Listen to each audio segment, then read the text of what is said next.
Hi dear students, this is IDG master. और India का most viewed subscribe YouTube channel होने के नाते आपको सबसे अच्छा कंटेंट देने के लिए आया है। पूरा physics, every and each concept with proper detail and explanation with many many solve example के साथ में हम ला रहे हैं। लेकिन फिजिक्स के पहले आपको पता है कि बेसिक मैथ्स तो पढ़ना ही होता है। लेकिन बेसिक मैथ्स के नाम पर मार्केट में आपको बहुत लंबी लंबी पूरी जमाने भर की कहानियां दे दी जाती है, जिसका ऐसा कोई वैल्यू नहीं है। क्योंकि जो basic maths specially accurately physics के बच्चों के लिए लगता है, स्पेशली नीट के बच्चों के लिए, क्योंकि नीट के बच्चों को तो पता ही नहीं होता मैथ्स में क्या क्या होता है और क्या कब कहाँ से क्या आ जाए, तो उनको तो कुछ पता नहीं। लेकिन आप भी जो 10 से नए बच्चे आए, 11th में आए हैं, उनके लिए भी बिल्कुल नया होता है फिजिक्स। और उसमें जो हम फर्स्ट चैप्टर पढ़ते हैं उसमें कैलकुलस और ग्राफिक्स और ग्राफ और कोऑर्डिनेट और क्वाड्रेटिक और ट्रिग्नोमेट्री और सब कुछ हो जाता है, अलजेब्रा सब कुछ हो जाता है। तो मैं यही चाहता हूं कि मैं आपको बेसिक मैथ्स के एक्यूरेटली वही कंसेप्ट पढ़ाऊं जो आपके बिल्कुल काम के हैं इमीडिएटली। बाकी मैथ्स वाले बच्चे तो मैथ्स जो पढ़ेंगे वो पढ़ेंगे ही पढ़ेंगे। मैं मैथ्स का भी टीचर हूं, लेकिन मेरे पास इतना टाइम नहीं है। लेकिन मैथ्स अगर आपको बहुत कहीं प्रॉब्लम आ रही है, जो कि आती है, मार्केट में लंबी चौड़ी फेंकी जा रही है मैथ्स के नाम पर, तो आप हमारा ऐप इंस्टॉल करके उससे भी मैथ्स पढ़ सकते हैं। लेकिन फिजिक्स में आपको अभी पूरा दूंगा, उसके बाद मैथ्स चालू करूंगा। तो बेसिक मैथ्स में मैं आपको 4 लेक्चर में, पहले लेक्चर में अलजेब्रा पढ़ाऊंगा, है ना। सेकेंड लेक्चर में आपको बेसिक मैथ्स में मैं आपको पढ़ाऊंगा trigonometry, in short trigonometry plus geometry. थोड़ी सी जियोमेट्री लगेगी इसमें, है ना, ट्रिग्नोमेट्री प्लस जियोमेट्री। थर्ड में आपको पढ़ाऊंगा कोऑर्डिनेट जियोमेट्री, जो कोऑर्डिनेट आपको लगता है 2D 3D दोनों लगता है, कोऑर्डिनेट जियोमेट्री प्लस ग्राफ वाला कंसेप्ट, क्योंकि कोऑर्डिनेट ज्योमेट्री में ग्राफ्स का रिलेशन बहुत पास पास है। फिर मैं आपको पढ़ाऊंगा मोस्ट इंपॉर्टेंट कैलकुलस। इंपॉर्टेंट तो सब कुछ होता है, कैलकुलस जो बहुत ज़्यादा यूज होता है पूरी फिजिक्स में, है ना। उसके बाद 5वें लेक्चर में वेक्टर्स प्लस 3D जो भी जहाँ भी आवश्यकता होगी हमको 2D 3D पढ़ेंगे हम। और हमारा फिजिक्स इसके बाद में 1D मोशन से स्टार्ट हो जाएगा। वैसे तो मैंने पहला chapter unit dimension, significant number और डायमेंशन वाला कंसेप्ट जो है पूरा डाल दिया है, एरर्स वाला। 4 लेक्चर अपलोड हो गए हैं, हो सकता है वहाँ से स्टार्ट कर सकें। तो हम बात करते हैं अलजेब्रा की आज, है ना। ये दूसरे तीसरे सबके देखने के लिए आपको लाइक शेयर सब्सक्राइब मारना है और वेट करना है, कुछ भी छोड़ना नहीं है। मैं प्रॉमिस करता हूँ आप इससे बाहर कुछ नहीं जाएगा। फिर अलजेब्रा में हम जो चीज़ें पढ़ते हैं उन चीज़ों के एक बार लिस्ट आउट कर लेते हैं थोड़ा सा। अलजेब्रा में एक तो चीज़ होता है complex numbers. Complex numbers physics में एज सच 11 12 के फिजिक्स में इसकी कहीं कोई आवश्यकता नहीं होती है, तो नो यूज लिख देता हूं मैं, बिल्कुल परफेक्ट लिख रहा हूं, नो यूज, है ना। दूसरी चीज जो होती है क्वाड्रेटिक इक्वेशन। क्वाड्रेटिक इक्वेशन की फिजिक्स में यूज होती है, बहुत यूज होती है, फिजिक्स केमिस्ट्री सब जगह यूज होती है ना। प्लस इक्वेशंस भी होती हैं, दूसरी इक्वेशंस भी होती हैं, इक्वेशंस सॉल्विंग एंड इनइक्वालिटी भी यूज होती है, इनइक्वालिटी भी यूज होती है, जो मैं आपको इस लेक्चर में पढ़ाऊंगा। पूरा क्वाड्रेटिक भी पढ़ाऊंगा, लेकिन जितना काम का है उतना ही पढ़ाऊंगा ना। इंसान आलतू फालतू कुछ पढ़ाने की कोई मतलब नहीं। एपी जीपी एचपी भी यूज होता है। एपी जीपी बहुत थोड़ा सा यूज होता है, इनफैक्ट जीपी यूज होता है एक जगह पर बाइनोमियल यूज होता है, लेकिन एक ही फॉर्मूले से काम हो जाता है, कोई ऐसा जरूरत नहीं पड़ती। और फिर पढ़ता है लॉगरिथमिक्स और एक्सपोनेंट्स। जिसे एक्सपोनेंशियल सीरीज की यूज नहीं है, लॉग्स और एक्सपोनेंट्स जो है वो हम इसको इन शॉर्ट में बोल सकते हैं, लॉग और एक्सपोनेंट्स पढ़ते हैं हम लोग। परमुटेशन कॉम्बिनेशन की तो ऐसे फिजिक्स में कोई आवश्यकता नहीं पड़ती है जहां तक मैं जानता हूं, ठीक है। तो कॉम्प्लेक्स नंबर का कोई यूज नहीं है। क्वाड्रेटिक इक्वेशन कितनी पढ़नी है मैं आपको पढ़ाता हूं। तो हम पढ़ते हैं क्वाड्रेटिक इक्वेशन, उसके बाद बैक टू आएंगे इस पेज पर।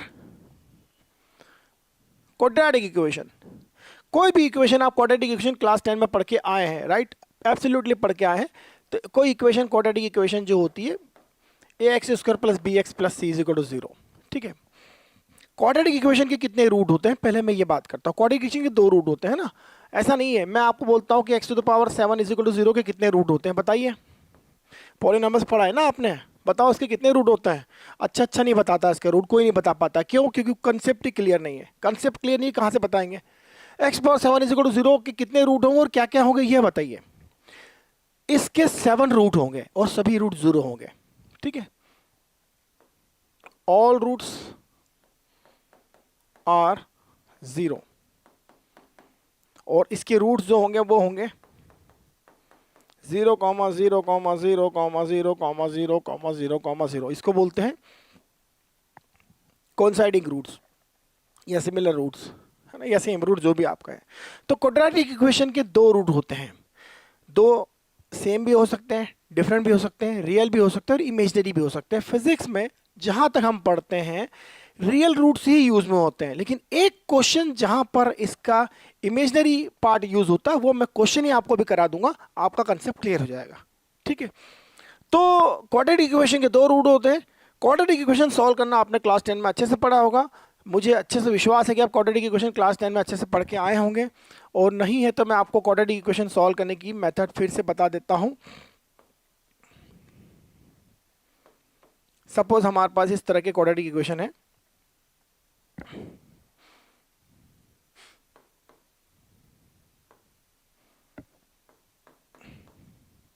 ना, यह हमारे पास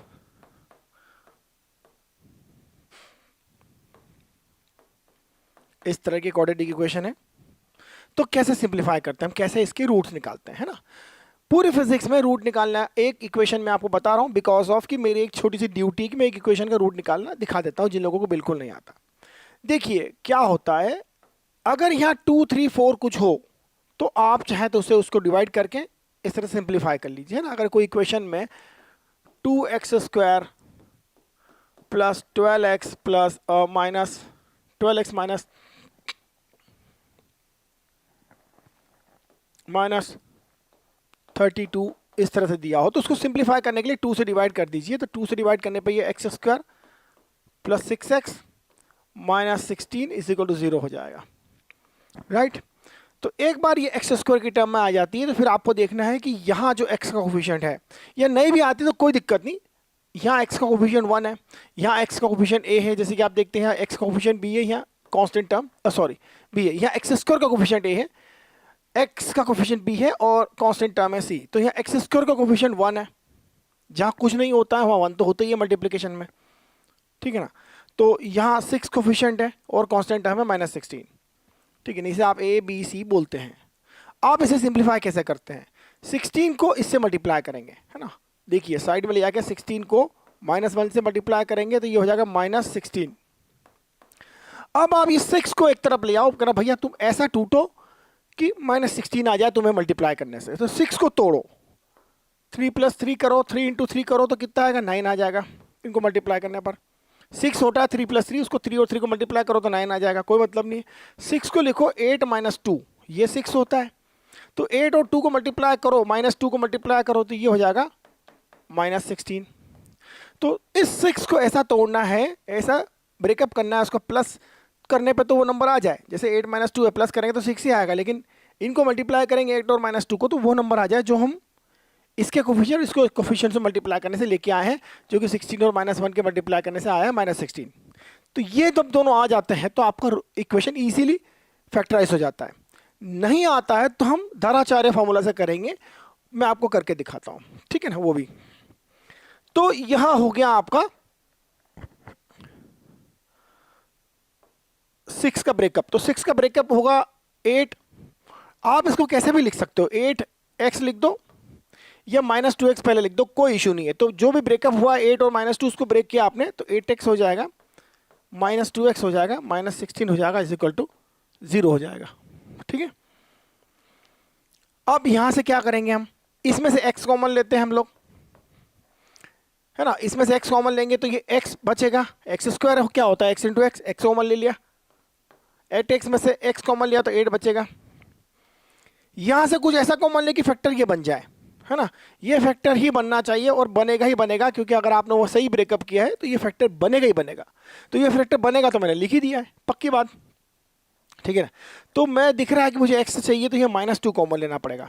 अगर मैं -2 कॉमन ले लूँ इसमें से तो यहाँ x रह जाएगा, और -16 में से -2 कॉमन लूँगा तो माइनस तो जाएगा ही जाएगा, और 16 से 16 है जो 8 × 2 होता है तो 2 भी चला जाएगा तो 8 बचेगा। अब यह 0 है ही, इसको मैं ब्रेकअप कर लेता हूं तो ये x + 8 x - 2 is equal to हो गया 0।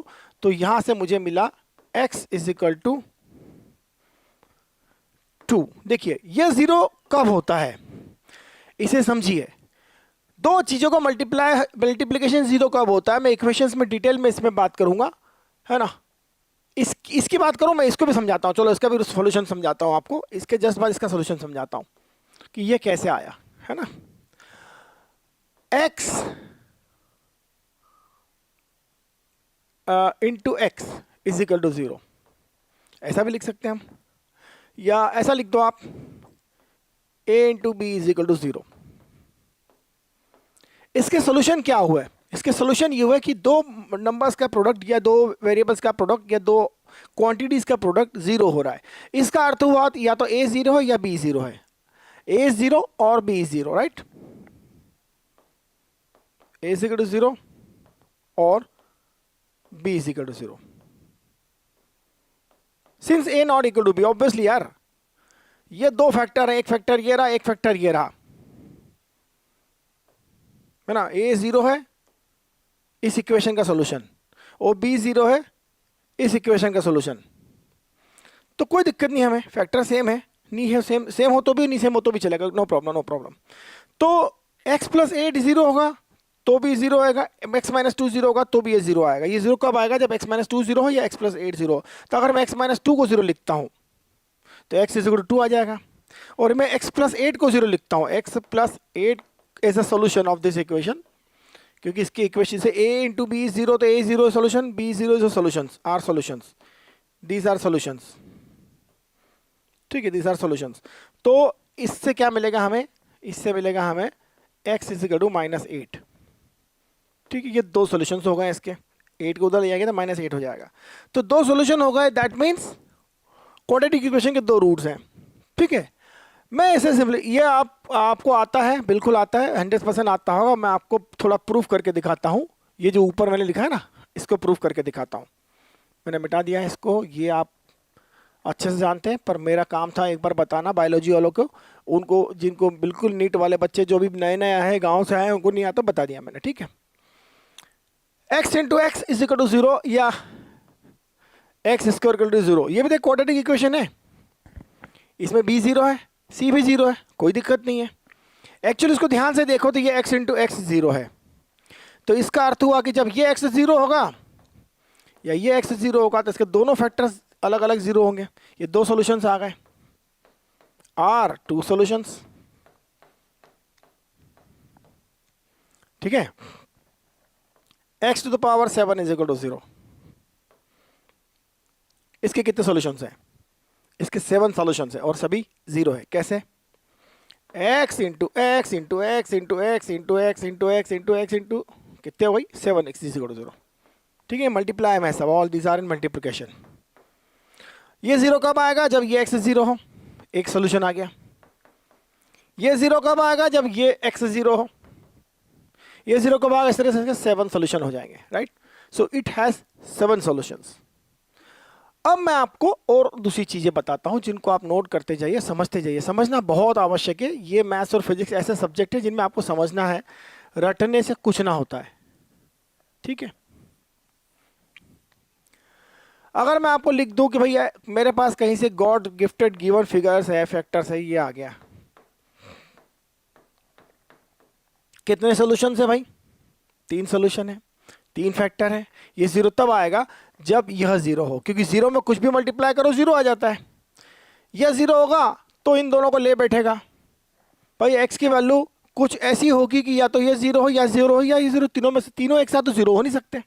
आप x की कोई एक ऐसी वैल्यू ढूंढ नहीं सकते जिसको इसमें रख दूं, इसमें रख दूं, इसमें रख दूं, तीनों 0 आ जाए। या तो ये 0 होगा या ये 0 होगा या 0 होगा एट अ टाइम, ऐसा नहीं। ऐसे इस केस में तो सभी x की अलग अलग वैल्यूज हैं और सभी एक के ऊपर एक है और सभी एक साथ 0 हो रही है, सभी कोइंसाइडिंग रूट्स हैं, ना, कोई दिक्कत नहीं है। वो होता है, फिजिक्स मैथ्स ऐसी चीज़ है जिसको कंसेप्टली रूल से समझना पड़ता है ना। तो या तो ये 0 हो तो इसके रूट्स, इसके सॉल्यूशंस क्या हो गए, हम बात करें तो इसके सॉल्यूशंस आर, क्या सॉल्यूशन है, इसका सॉल्यूशन है x minus 2 is equal to 0, और से x is equal to 2 is a solution. Similarly x plus 3 is equal to 0 इसका दूसरा रूट है, x इज इक्वल टू -3। और सिमिलरली या तो इसका सोल्यूशन है x -4 is equal to 0, it gives a root x is equal to 4। तो इसके 3 रूट हैं, 3 सोल्यूशन है, x2, x-3 और x4। Very clear. तो ये जनरल कंसेप्ट है इक्वेशंस के। अब मैं आपको क्वाड्रेटिक इक्वेशन की वहां बात बताने जा रहा हूं, वह रूट्स निकालने की मेथड बताने जा रहा हूं जो आपको यूज में आती है। यह क्वाड्रेटिक इक्वेशन है, ठीक है। यह क्वाड्रेटिक इक्वेशन है, इसके roots are then roots are by Dharacharya formula. Suppose इसके रूट्स अल्फा और बीटा है, इसके रूट क्या होंगे? Minus of B. आपको क्लास 10 में पढ़ा है, under root plus minus under root B square minus 4 into A into C upon 2 times the A. जब आप प्लस लेंगे तो एक रूट आएगा, माइनस लेंगे तो दूसरा रूट आएगा, अल्फा आएगा या बीटा आएगा। अल्फा बीटा दोनों इंटरचेंजेबल है। अल्फा बीटा, अल्फा को अल्फा कहो या बीटा कहो, प्लस वाले को अल्फा कहो या माइनस वाले को अल्फा कहो, कोई अंतर नहीं पड़ता, दो रूट है ना, क्योंकि दोनों का जन्म एक साथ हुआ है पर जुड़वा नहीं है, इसलिए ए प्लस एक माइनस कोई सा भी हो सकता है। तो बी क्या है? एक्स का कोफिशिएंट। ए क्या है? एक्स स्क्वायर का कोफिशिएंट। और यह कांस्टेंट टर्म है। कोफिशिएंट तो समझते हैं ना, कोएफिशिएंट जो उसके साथ में होता है ना, ये ध्यान रखा जाए।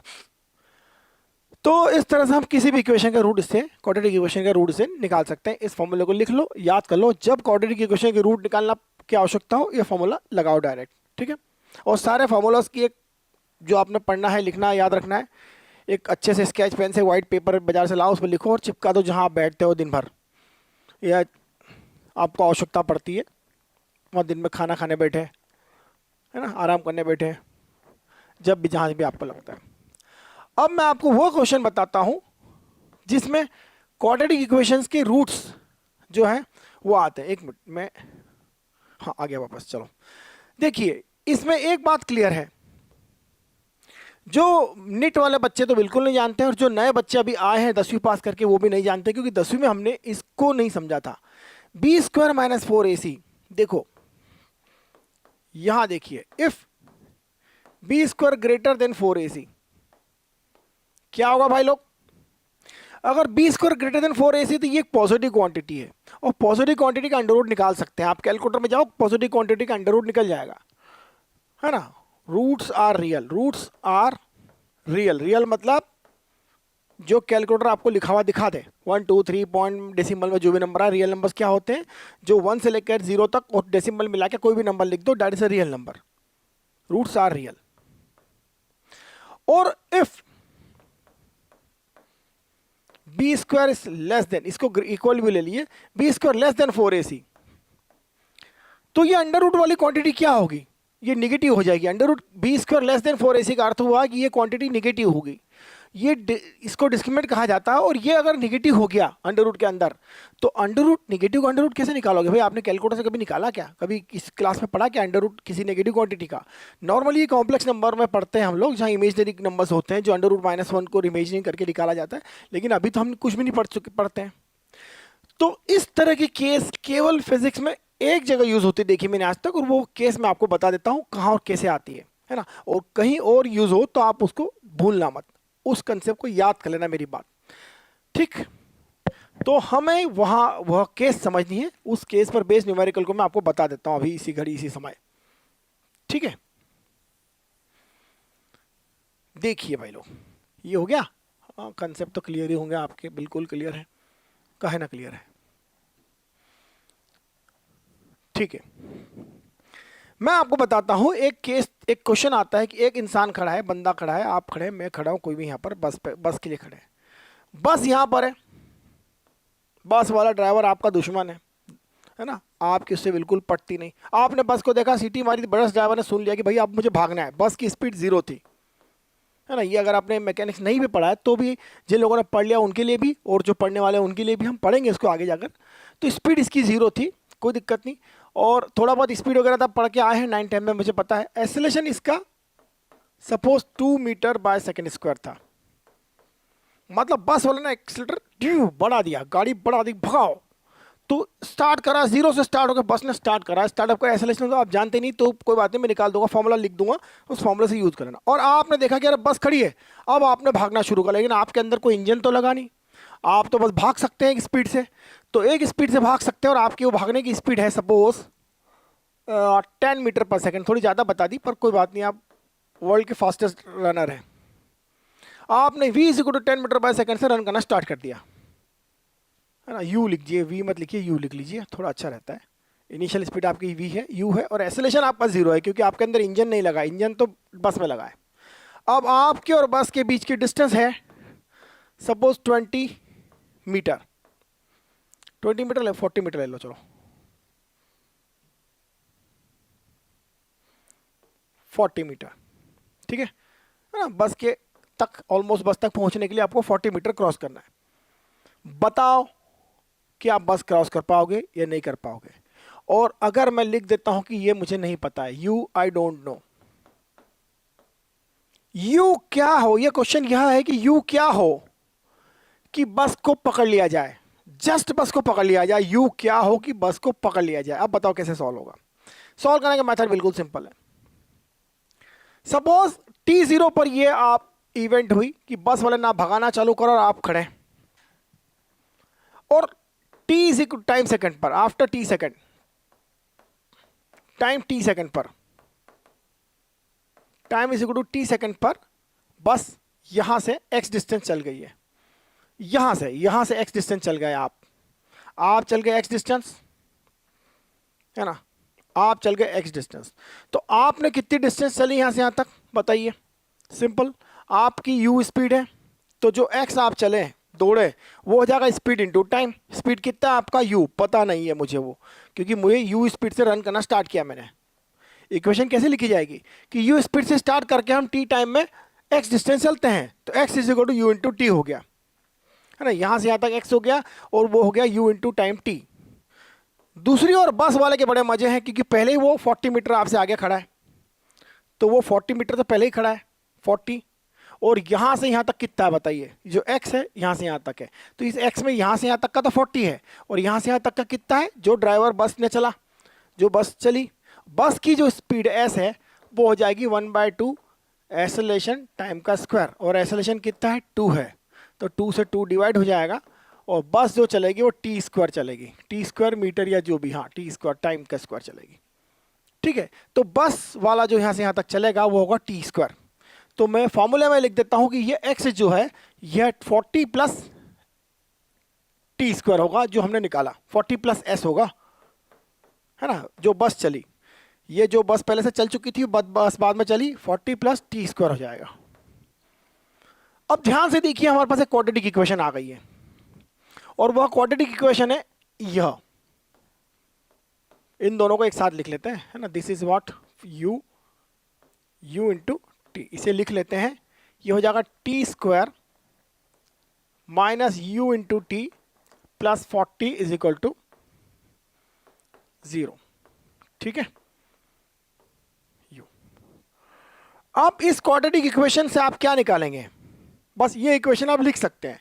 दिमाग लगाया कि भाई ये यहाँ खड़ा था, वो इतनी दूर चलेगा, ये मैंने भी लिख लिया, आपने भी लिख लिया, और बाद में अगर आपको नहीं भी आता तो आप लिख लेंगे, समझ जाएंगे इसको, ये लिख लिया हमने। अब बताइए इससे क्या निकल जाएगा, इस क्वाड्रेटिक इक्वेशन को सॉल्व तो कर नहीं सकते क्योंकि u की वैल्यू हमें पता ही नहीं है, u की वैल्यू हमें नहीं पता है। तो लेकिन हमें यह पूछा गया है कि u क्या हो कि बस को जस्ट पकड़ लिया जाए, तो वो कैसे निकालोगे आप, एक ही इक्वेशन बन रही है पूरे सिस्टम में, दूसरी इक्वेशन बन ही नहीं पाएगी कोई सी, तो कैसे निकलेगा, मैं आपको बताता हूं कैसे निकलेगा। हम निकालते हैं इसके रूट, वो भी निकालेंगे धराचार्य फॉर्मूला से। तो इसके रूट जो होंगे वो होंगे अल्फा कामा बीटा, जो होंगे माइनस ऑफ बी मतलब यहाँ क्वाड्रेटिक जो है वो टी में है, टी का स्क्वायर है टी है, तो टी का कोफिशिएंट जो होगा माइनस बी होगा, टी का जो कोफिशिएंट होगा बी का, टी का कोफिशिएंट क्या है माइनस यू है। तो इसका फॉर्मूला लिख देता हूँ पहले, minus B plus minus under root B square minus 4ac upon 2a, Dharacharya formula में इसे सब्स्टिट्यूट किया जाए तो minus of B that is minus of this number that is U, है ना, बी का बी क्या है माइनस यू है, ये बी जो है माइनस यू है, तो माइनस बी प्लस यू हो जाएगा, plus minus under root B square कितना हो गया माइनस यू का स्क्वायर, माइनस माइनस यू का स्क्वायर, तो वो प्लस यू का स्क्वायर हो जाएगा, माइनस यू का स्क्वायर प्लस यू का स्क्वायर हो जाएगा, माइनस 4, ए कितना है, A1 है, टी स्क्वायर कोफिशिएंट क्या है 1 है, और सी कितना है 60 है, ओ 40 है, तो 4 इंटू 1 इंटू 40, ठीक है, very good, divide by 2 times into 1, क्योंकि 2a कितना है 1, ठीक, तो यह मैंने निकाल लिया। अब मुझे बताइए इससे क्या पता चल रहा है,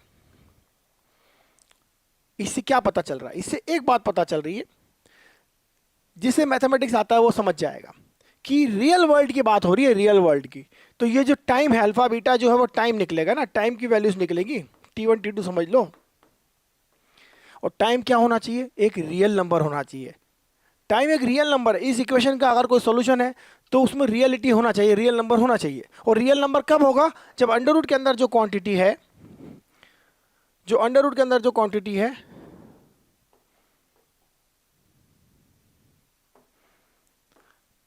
जो अंडर रूट के अंदर जो क्वांटिटी है वह क्या हो, पॉजिटिव हो। इसका रूट का सॉल्यूशन तभी होगा जब you square minus 4 into 40 that is 160 greater than 0 होगा। If you square minus 160, you square minus 160 greater than only T will be real, what ever it is, negative तो होना ही नहीं चाहिए, पॉजिटिव ही होना चाहिए, गॉट इट। तो ये बात बिल्कुल क्लियर हो गई है, then t will be real, t time जो है वो रियल होगा, ठीक है ना। ये ग्रेटर देन 0 का अर्थ क्या हुआ, सोल्यूशन आ गया आपके पास, ये ग्रेटर देन 0 कैसे होगा, जब यू स्क्वायर ग्रेटर देन 160 होगा, है ना, 60 को 1 तो कोई ले जाओ तो यू स्क्वायर ग्रेटर देन 160 होगा, इसका मतलब यू ग्रेटर देन 40 होगा। अब u क्योंकि एक स्पीड है और वो पॉजिटिव है तो इसके दो रूट आते हैं वैसे, लेकिन हम एक ही ले रहे हैं, दो मैथ्स वाले जानते हैं क्यों आते हैं, हम केवल एक ही बात जानेंगे कि यू स्क्वायर ग्रेटर देन 160 तब होगा, ओ नो इसको 160 नहीं, अंडर रूट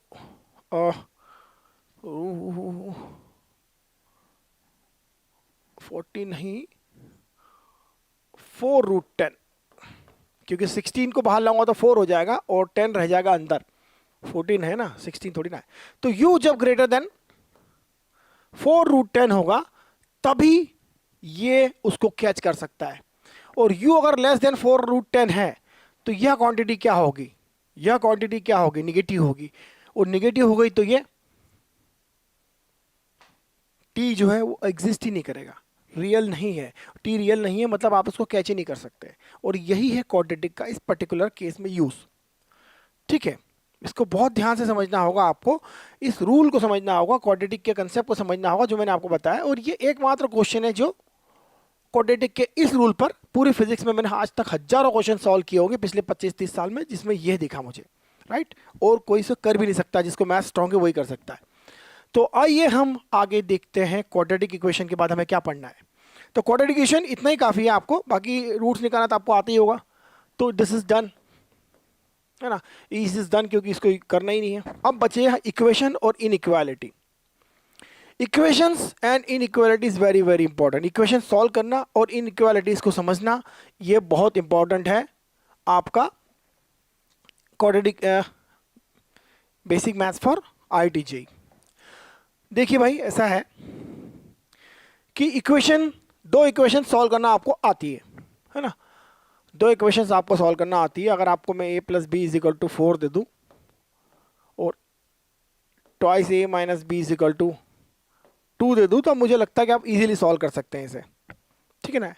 ये इक्वेशंस कैसी है, लीनियर इक्वेशंस है। लीनियर इक्वेशन मतलब जहां हमारे वेरिएबल्स या अननोन्स हैं उनकी पावर 1 है और हर टर्म की पावर 1 है ना। दिस इज लीनियर बिकॉज यहाँ a की पावर 1 है, this is linear, these are linear equations, और लीनियर इक्वेशंस समझते जाइए, दीज आर लीनियर इक्वेशन क्योंकि इनकी पावर 1 है। लीनियर का अर्थ होता है 1, पावर 1, लाइन एक पावर वाली। जब पावर 2 होती है तो वह क्वाड्रेटिक या 2 डिग्री इक्वेशन कहलाती है, ठीक है। अगर मैं कहूं कि a + B plus A B is equal to 4 और A minus B is equal to 2। यह कैसी इक्वेशन है बताइए, कैसी इक्वेशन है ये? या तो लीनियर है क्योंकि इसमें पावर 1 है, इसकी पावर 1 है। क्या यह भी लीनियर है? इसकी पावर 1 है, इसकी पावर 1 है, इसकी पावर 1 है, इसकी पावर 1 है। ये लीनियर नहीं है क्योंकि इसमें एक टर्म ऐसी है जो दो की मल्टीप्लिकेशन हो रहा है, तो इनकी पावर देखो, ये इक्वल पावर वाली चीज नहीं है, मतलब इक्वल पावर वाली चीजें इक्वल चीजें नहीं है तो मल्टीप्लाई हो जाती है और पावर जुड़ जाती है, ऐसा नहीं होता, कोई बात नहीं। लेकिन यहाँ इनकी डिग्री पॉइंट ऑफ व्यू से देखें, इक्वेशन की पॉइंट ऑफ व्यू से देखें तो ये लीनियर टर्म नहीं रही क्योंकि दो क्वांटिटीज का मल्टीप्लाई हो गया और दोनों की पावर 1 1 है, तो ये लीनियर इक्वेशन नहीं है, इसकी डिग्री 2 है। तो डिग्री क्या हो गई? डिग्री इज इक्वल टू 2 और इस इक्वेशन की डिग्री जो है वो 1 है। ठीक, जब आप इसको सॉल्व करते हैं you will get one solution, you will get one solution only, only and only one solution is possible. आपको केवल एक सॉल्यूशन मिलेगा और एक ही सॉल्यूशन मिलेगा, दूसरा कोई सॉल्यूशन नहीं मिलेगा। और वो सॉल्यूशन आप बड़े प्यार से, बड़ी आसानी से, बड़े सिंप्लीफिकेशन से निकाल सकते हैं। इसलिए इसको और इसको ऐड कर दो, इसको और इसको आप ऐड कर दोगे तो ये माइनस बी प्लस बी खत्म हो जाएगा और ये बचेगा, ऐड करने पर मिलेगा 3a। सिंप्लीफाई करके समझाना चाहता हूं मैं आपको कोई बात। तो a प्लस 2a करेंगे तो 3 हो जाएगा, b और माइनस b करेंगे तो ये 0 हो जाएगा ऐड करने पर, ठीक है। और 4 प्लस 2 करेंगे तो ये 6 हो जाएगा। सिंप्लीफाई करें तो a की वैल्यू हो जाएगी 6/3 दैट इज 2। अब a को सब्स्टिट्यूट कर देता हूं मैं इसमें, a को लिख देता हूं यहाँ 2, तो 2 plus b is equal to 4, तो b हो जाएगा 4 माइनस 2 दैट इज 2, तो b भी मिलेगा 2। तो इसका सोल्यूशन क्या हुआ? यह सोल्यूशन है इसका। क्या सोल्यूशन है? a is equal to 2, b is equal to 2, this is the solution. a 2 है, b 2 है। जब a 2 है तभी b 2 है, और जब a और b 2 अपने एक साथ में है, कुछ लोग इसको ऐसा भी लिख सकते हैं कि a comma b is equal to 2 comma 2, this is a solution. भाई a जो है 2 होगा और b 2 होगा, ये इसका सोल्यूशन है, ठीक है। लेकिन इसमें कितने सोल्यूशन होंगे? इसमें 2 सोल्यूशन होंगे। अभी मैं निकालना नहीं जाना चाहता। फिजिक्स में आप जब इक्वेशंस लिखते हैं, सॉल्व करते हैं, तो आपको पता होना चाहिए कि सॉल्व करने पर कितने रूट, कितने सॉल्यूशंस आएंगे। तो इसके 2 सॉल्यूशन आएंगे। क्यों 2 सॉल्यूशन आएंगे? क्योंकि जब भी इक्वेशन मल्टीप्लाई होती है, नंबर ऑफ सॉल्यूशन का एक सिंपल सा रूल है जो आपको पूरे यूट्यूब पे अभी तक किसी ने पढ़ाया नहीं होगा। Number of solutions of equations is equal to product of degrees. आई बात समझ में? इसकी डिग्री कितनी है? 2, इसकी डिग्री कितनी है? 1, तो प्रोडक्ट कर दो आप, 2 × 1 दैट इज 2। इसकी डिग्री कितनी थी? डिग्री इसकी डिग्री थी 1, इसकी डिग्री थी 1, इसको D2 लेता हूं, इसको D1 लेता हूं, तो इसके नंबर ऑफ सॉल्यूशंस कितने होंगे? D1 D2 that is 1 × 1 that is 1, तो इसका 1 सॉल्यूशन होगा। नंबर ऑफ सॉल्यूशन जो कि आप निकाल चुके हैं, ऊपर देख चुके हैं आप। तो इसी तरह से जब आप फिजिक्स में इक्वेशंस लिखते हैं तो नंबर ऑफ सॉल्यूशन उतनी होते हैं जितनी उनकी डिग्रीज होती है। फिजिक्स में नॉर्मली क्या होता है, इक्वेशन एग्जैक्टली उतनी ही लिखी जाती है, लिख सकते हैं हम जितनी फिजिक्स की फिनोमिनाज हैं, और एक्यूरेटली उससे न तो कम न ज़्यादा। ज़्यादा लिखेंगे तो पॉसिबल नहीं है, कम लिखेंगे तो क्वेश्चन सॉल्व ही नहीं होगा, है ना। जैसे आप जानते होंगे फिजिक्स में कि अननोन और नोन निकालने के लिए आपको इक्वेशंस चाहिए। जैसे 2 इक्वेशन है तो 2 अननोन निकल जाएंगे आपके, 3 इक्वेशन है 3 अननोन के लिए सॉल्व कर सकते हैं आप, है ना। तो मैं आपको उसके कंसेप्ट बताता हूँ एक बार फिर, ठीक है। ये कंसेप्ट को आप याद रखिए, बहुत इंपॉर्टेंट कंसेप्ट है पूरे फिजिक्स में। इससे इंपॉर्टेंट कंसेप्ट जब आप फिजिक्स पढ़ेंगे पूरा तो इससे ज़्यादा कुछ भी नहीं है। आपको पता होना चाहिए ना कि कितनी इक्वेशंस हैं और उनमें कितनी डिग्री है, कितने सॉल्यूशंस होंगे। वो सॉल्यूशन जब निकलेंगे, जब सॉल्व करेंगे तो आपको करेंगे, जब सॉल्व करेंगे ऐसे कोई दिक्कत नहीं, सॉल्व करना कोई बहुत बड़ी बात नहीं है। यहाँ ए की वैल्यू रखो, यहाँ एक क्वाड्रेटिक बनेगा, उसकी वैल्यू आएगी, इसको सॉल्व करेंगे। सॉल्व करना कोई बहुत बड़ा तमाशा नहीं है, बहुत बड़ी दिक्कत नहीं है, बट ये आपको याद होना चाहिए। तो इक्वेशंस के बारे में और अगर आपको जानना हो तो मेरा एक वीडियो और डाल रखा है, उसका डिस्क्रिप्शन में लिंक दे रहा हूं मैं, और आपको आवश्यकता होगी तो आगे टाइम टू टाइम मैं आपको इक्वेशंस के बारे में और बताऊंगा जिस चैप्टर में इसकी ज़्यादा से ज़्यादा आवश्यकता होगी। इतना इनफ है वैसे। जैसे हम फिजिक्स में देखते हैं कुछ इक्वेशंस आएगी हमारे पास, v is equal to u plus a t, है ना। एक और इक्वेशन आएगी s is equal to u t plus half a t square. यहां देखिए आप, एक तो u है, एक v है, एक s है, एक t है और एक एक्सेलेरेशन है। कितने अननोन है? 5 अननोन्स हैं। 5 अननोन ही 5 तरह की हमारे पास टर्म्स है, 5 क्वांटिटीज हैं, क्वांटिटीज स्ट्रेटली कहें तो। अब 5 क्वांटिटीज में हमें अगर 3 क्वांटिटीज पता है, 3 क्वांटिटीज नोन है, तो हम 2 क्वांटिटीज सॉल्व करके निकाल सकते हैं। जब 2 अननोन होते हैं तो हमें 2 इक्वेशन लिखना होती है। व्हेन टू गेट, इसका रूल लिख लेता हूं मैं, if we have to find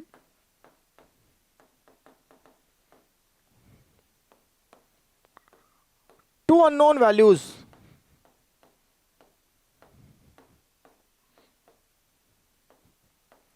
we will need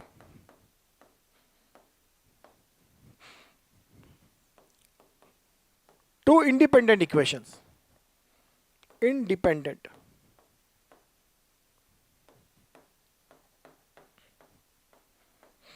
अब ये इंडिपेंडेंट इक्वेशन क्या चीज हो गई यार सर? इंडिपेंडेंट क्या तमाशा है? ऐसा है कि सिंपल सी बात है, 2 अननोन की वैल्यू निकालने के लिए अगर हमारे पास 2 अननोन है तो हमें 2 इक्वेशन चाहिए। अब उसके सॉल्यूशन कितने हैं वो तो बात की बात है, सॉल्यूशन हो सकता है 3 हो, 4 हो, डिपेंड करता है कि उनकी डिग्रीज कितनी है, जो कि हमने पहले पढ़ा है। जब सॉल्व करेंगे तो मैं इसे रिकॉल करूंगा और बताता जाऊंगा कि क्यों डिग्री 2 है, कहाँ डिग्री 1 है, कितने अननोन है, कितने सॉल्यूशंस होगी चैप्टर वाइज, तो बहुत आसानी से आपको फिजिक्स समझ में आ जाएगी। तो यह रूल याद रखिए, और या इसे ऐसा कहेंगे, if we have to find n unknown values, मैं n लिख देता हूं, सपोज n, इसको n से भी लिख सकते हैं, 2 की जगह n, तो we have need n independent equation. अगर n अननोन क्वांटिटीज हमें निकालनी है तो हमें n इंडिपेंडेंट इक्वेशन चाहिए। 3 अननोन क्वांटिटीज को फाइंड करना है, कि वैल्यूज फाइंड करना है, तो 3 इंडिपेंडेंट इक्वेशन चाहिए। अब इक्वेशन तो सुना था सर, इंडिपेंडेंट नहीं सुना था। मैं आपको बताता हूँ इंडिपेंडेंट और डिपेंडेंट में क्या होता है अंतर। ठीक है, ठीक है, इसको लिख लीजिए, समझ लीजिए, मैं आपको इंडिपेंडेंट समझाता हूं।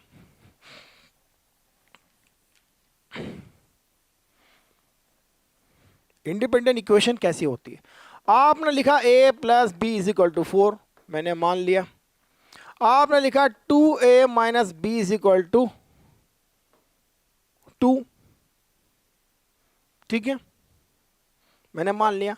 मैं देखते से समझ जाऊंगा दोनों इंडिपेंडेंट इक्वेशन है। क्यों? क्योंकि इसमें ऐसा कुछ भी नहीं है जो इसमें है, या इसमें ऐसा कुछ नहीं जो इससे डिराइव किया गया है। मैं, अगर आप मुझे लिख देते हैं कि सर एक काम करो, इसे सॉल्व करो, किसी से मजाक करो, इसको लिख दो 2a plus 2b is equal to 8, क्या आप इसको और इसको सॉल्व कर सकते हैं? Can you solve this with this? Not possible, क्योंकि यहां इक्वेशन में 2 का मल्टीप्लाई करके मैंने ये बना लिया। आप किसी इक्वेशन में कुछ मल्टीप्लाई कर दो, कुछ डिवाइड कर दो, कुछ सब्ट्रैक्ट कर दो, तो उससे वो इक्वेशन नहीं बदल जाती, वो इक्वेशन वही रहेगी, है ना। जैसे मैंने इसमें 2 से डिवाइड कर दिया तो वापस वही आ जाएगी। तो ये और ये अपने आप में इंडिपेंडेंट नहीं है, ये अपने आप में इंडिपेंडेंट नहीं है, एक से ही आई हुई है, एक पे डिपेंडेंट है, एक से दूसरी बनी हुई है। ये डिपेंडेंट इक्वेशन, एक इक्वेशन पे दूसरी डिपेंडेंट है, दूसरी से एक से दूसरी बनी हुई है। इसी तरह 3 इक्वेशंस में भी होता है, ऐसा कुछ नहीं होता है कि 3 में ऐसा बेवकूफ़ नहीं बनाया जा सकता। 3 में तो आपको कोई बेवकूफ़ बनाएगा तो पता भी नहीं चलेगा कि क्या है ना। सपोज ये ले लिया मैंने 2a plus b plus 2c is equal to 5 ले लिया, है ना, a plus b plus 3c is equal to 5 ले लिया। अब आपको तो शायद पता भी नहीं कि डिपेंडेंट, ये इंडिपेंडेंट इक्वेशन है मेनली, ये मुझे पता है कि इंडिपेंडेंट इक्वेशन है, और इसका सॉल्यूशन भी मुझे पता है, देखने से बता सकता हूँ बिना सॉल्व करे। लेकिन कुछ लोग ऐसे हो सकते हैं कि चलो ये दो इक्वेशन लिख दी मैंने, सोल्यूशन निकाल लूंगा मैं।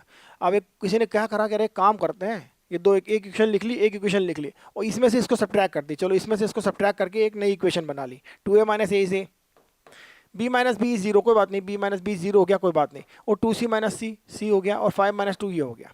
तो एक इक्वेशन बन गई हमारी a plus c is equal to 2। चलो ठीक है, तो इस इक्वेशन को इसमें से सब्ट्रैक्ट करने पर मैंने तीसरी इक्वेशन बना ली। क्या इसको इसको इसको सॉल्व करके ए बी सी की वैल्यू निकाल सकते हैं? नहीं निकाल सकते, क्योंकि इन दो इक्वेशन को मिलाकर आपने तीसरी बना ली, तो ये दो इनसे इंडिपेंडेंट हो गई, ये बदमाशी हो गई कि दो को इन दोनों से मिला के बना लिया। आप बोले तीनों को सॉल्व करो, ऐसा पॉसिबल है क्या?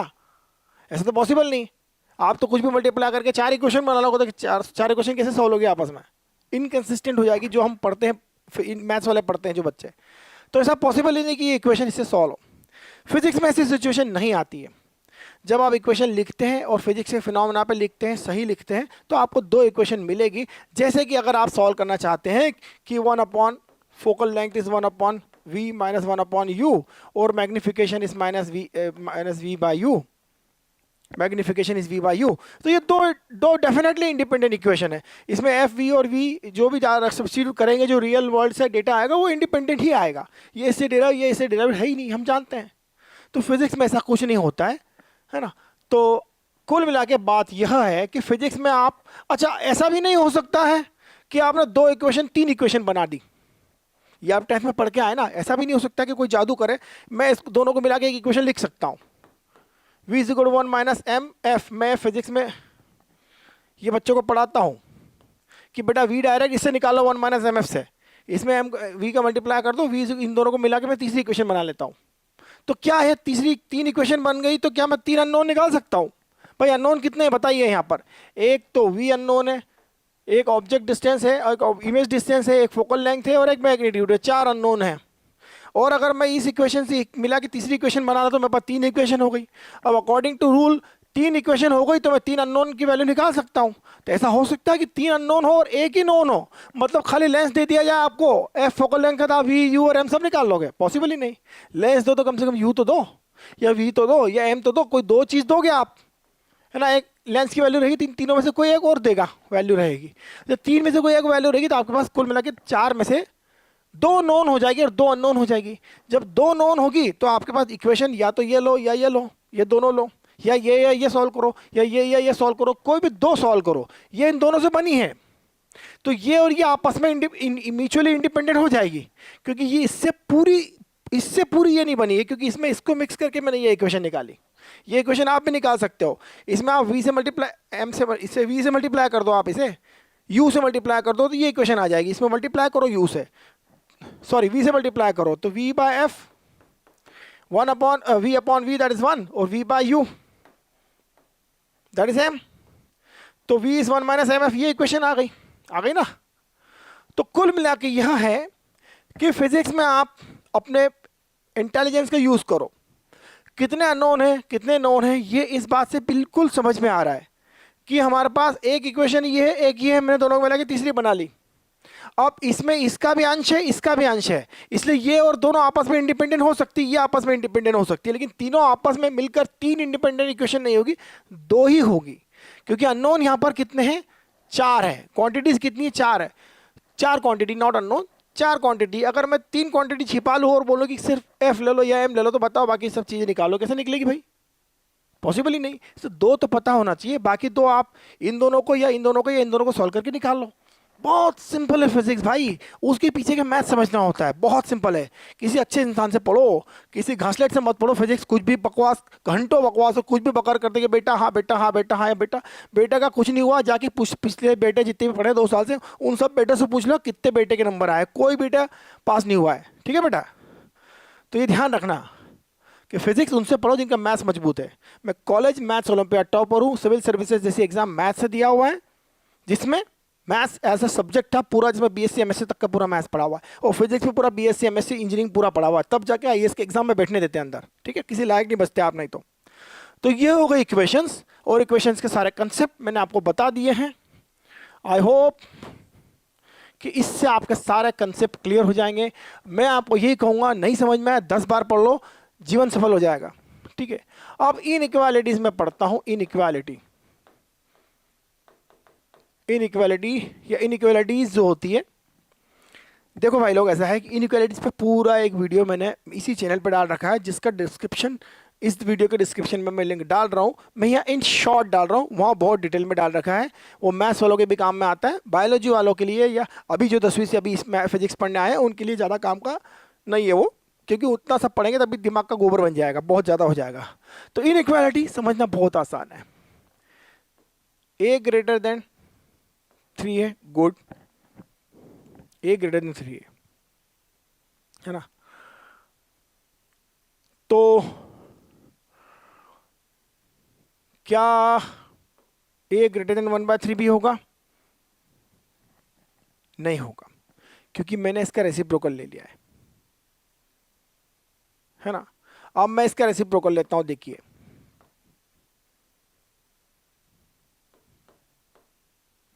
ठीक है, रेसिप्रोकल। अब बताओ कौन बड़ा होगा, 1/a बड़ा होगा कि 1/3 बड़ा होगा? अगर a ग्रेटर देन 3 है तो 1/a लेस देन 1/3 हो जाएगा। इनइक्वालिटी होती है कि अगर आप a is equal to 3a, that's great, तो 1/a इज इक्वल टू 1/3 होगा ही होगा, नो प्रॉब्लम, कोई इशू नहीं है, बिल्कुल सही है। लेकिन अगर यह है तो यह इनइक्वालिटी चेंज हो जाएगी, राइट। दूसरी inequality, a greater than b है, suppose a greater than b है, तो क्या -a ग्रेटर देन -b होगा?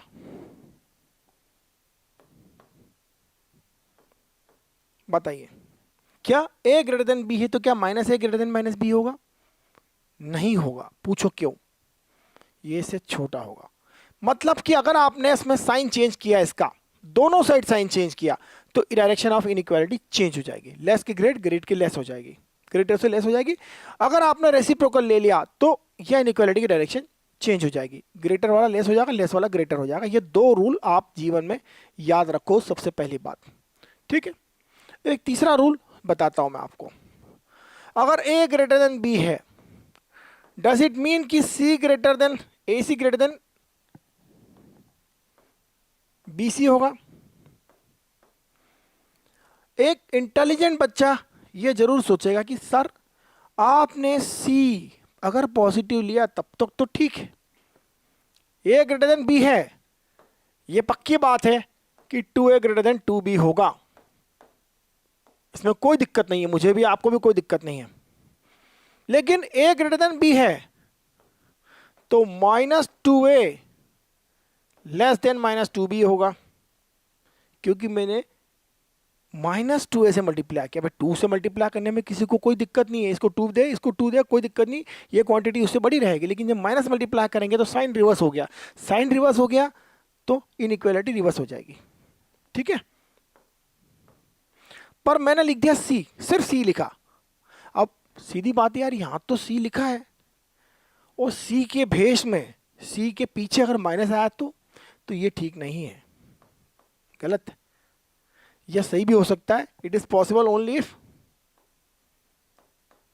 इफ c ग्रेटर देन 0, है ना। सीधी सी बात है ना भाई, कंडीशन लगा देता हूं ना।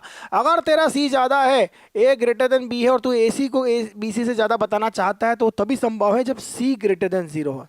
अनलेस c अगर लेस देन 0 है तो ये रिवर्स हो जाएगा साइन, जैसे कि यहां हो गया, ठीक।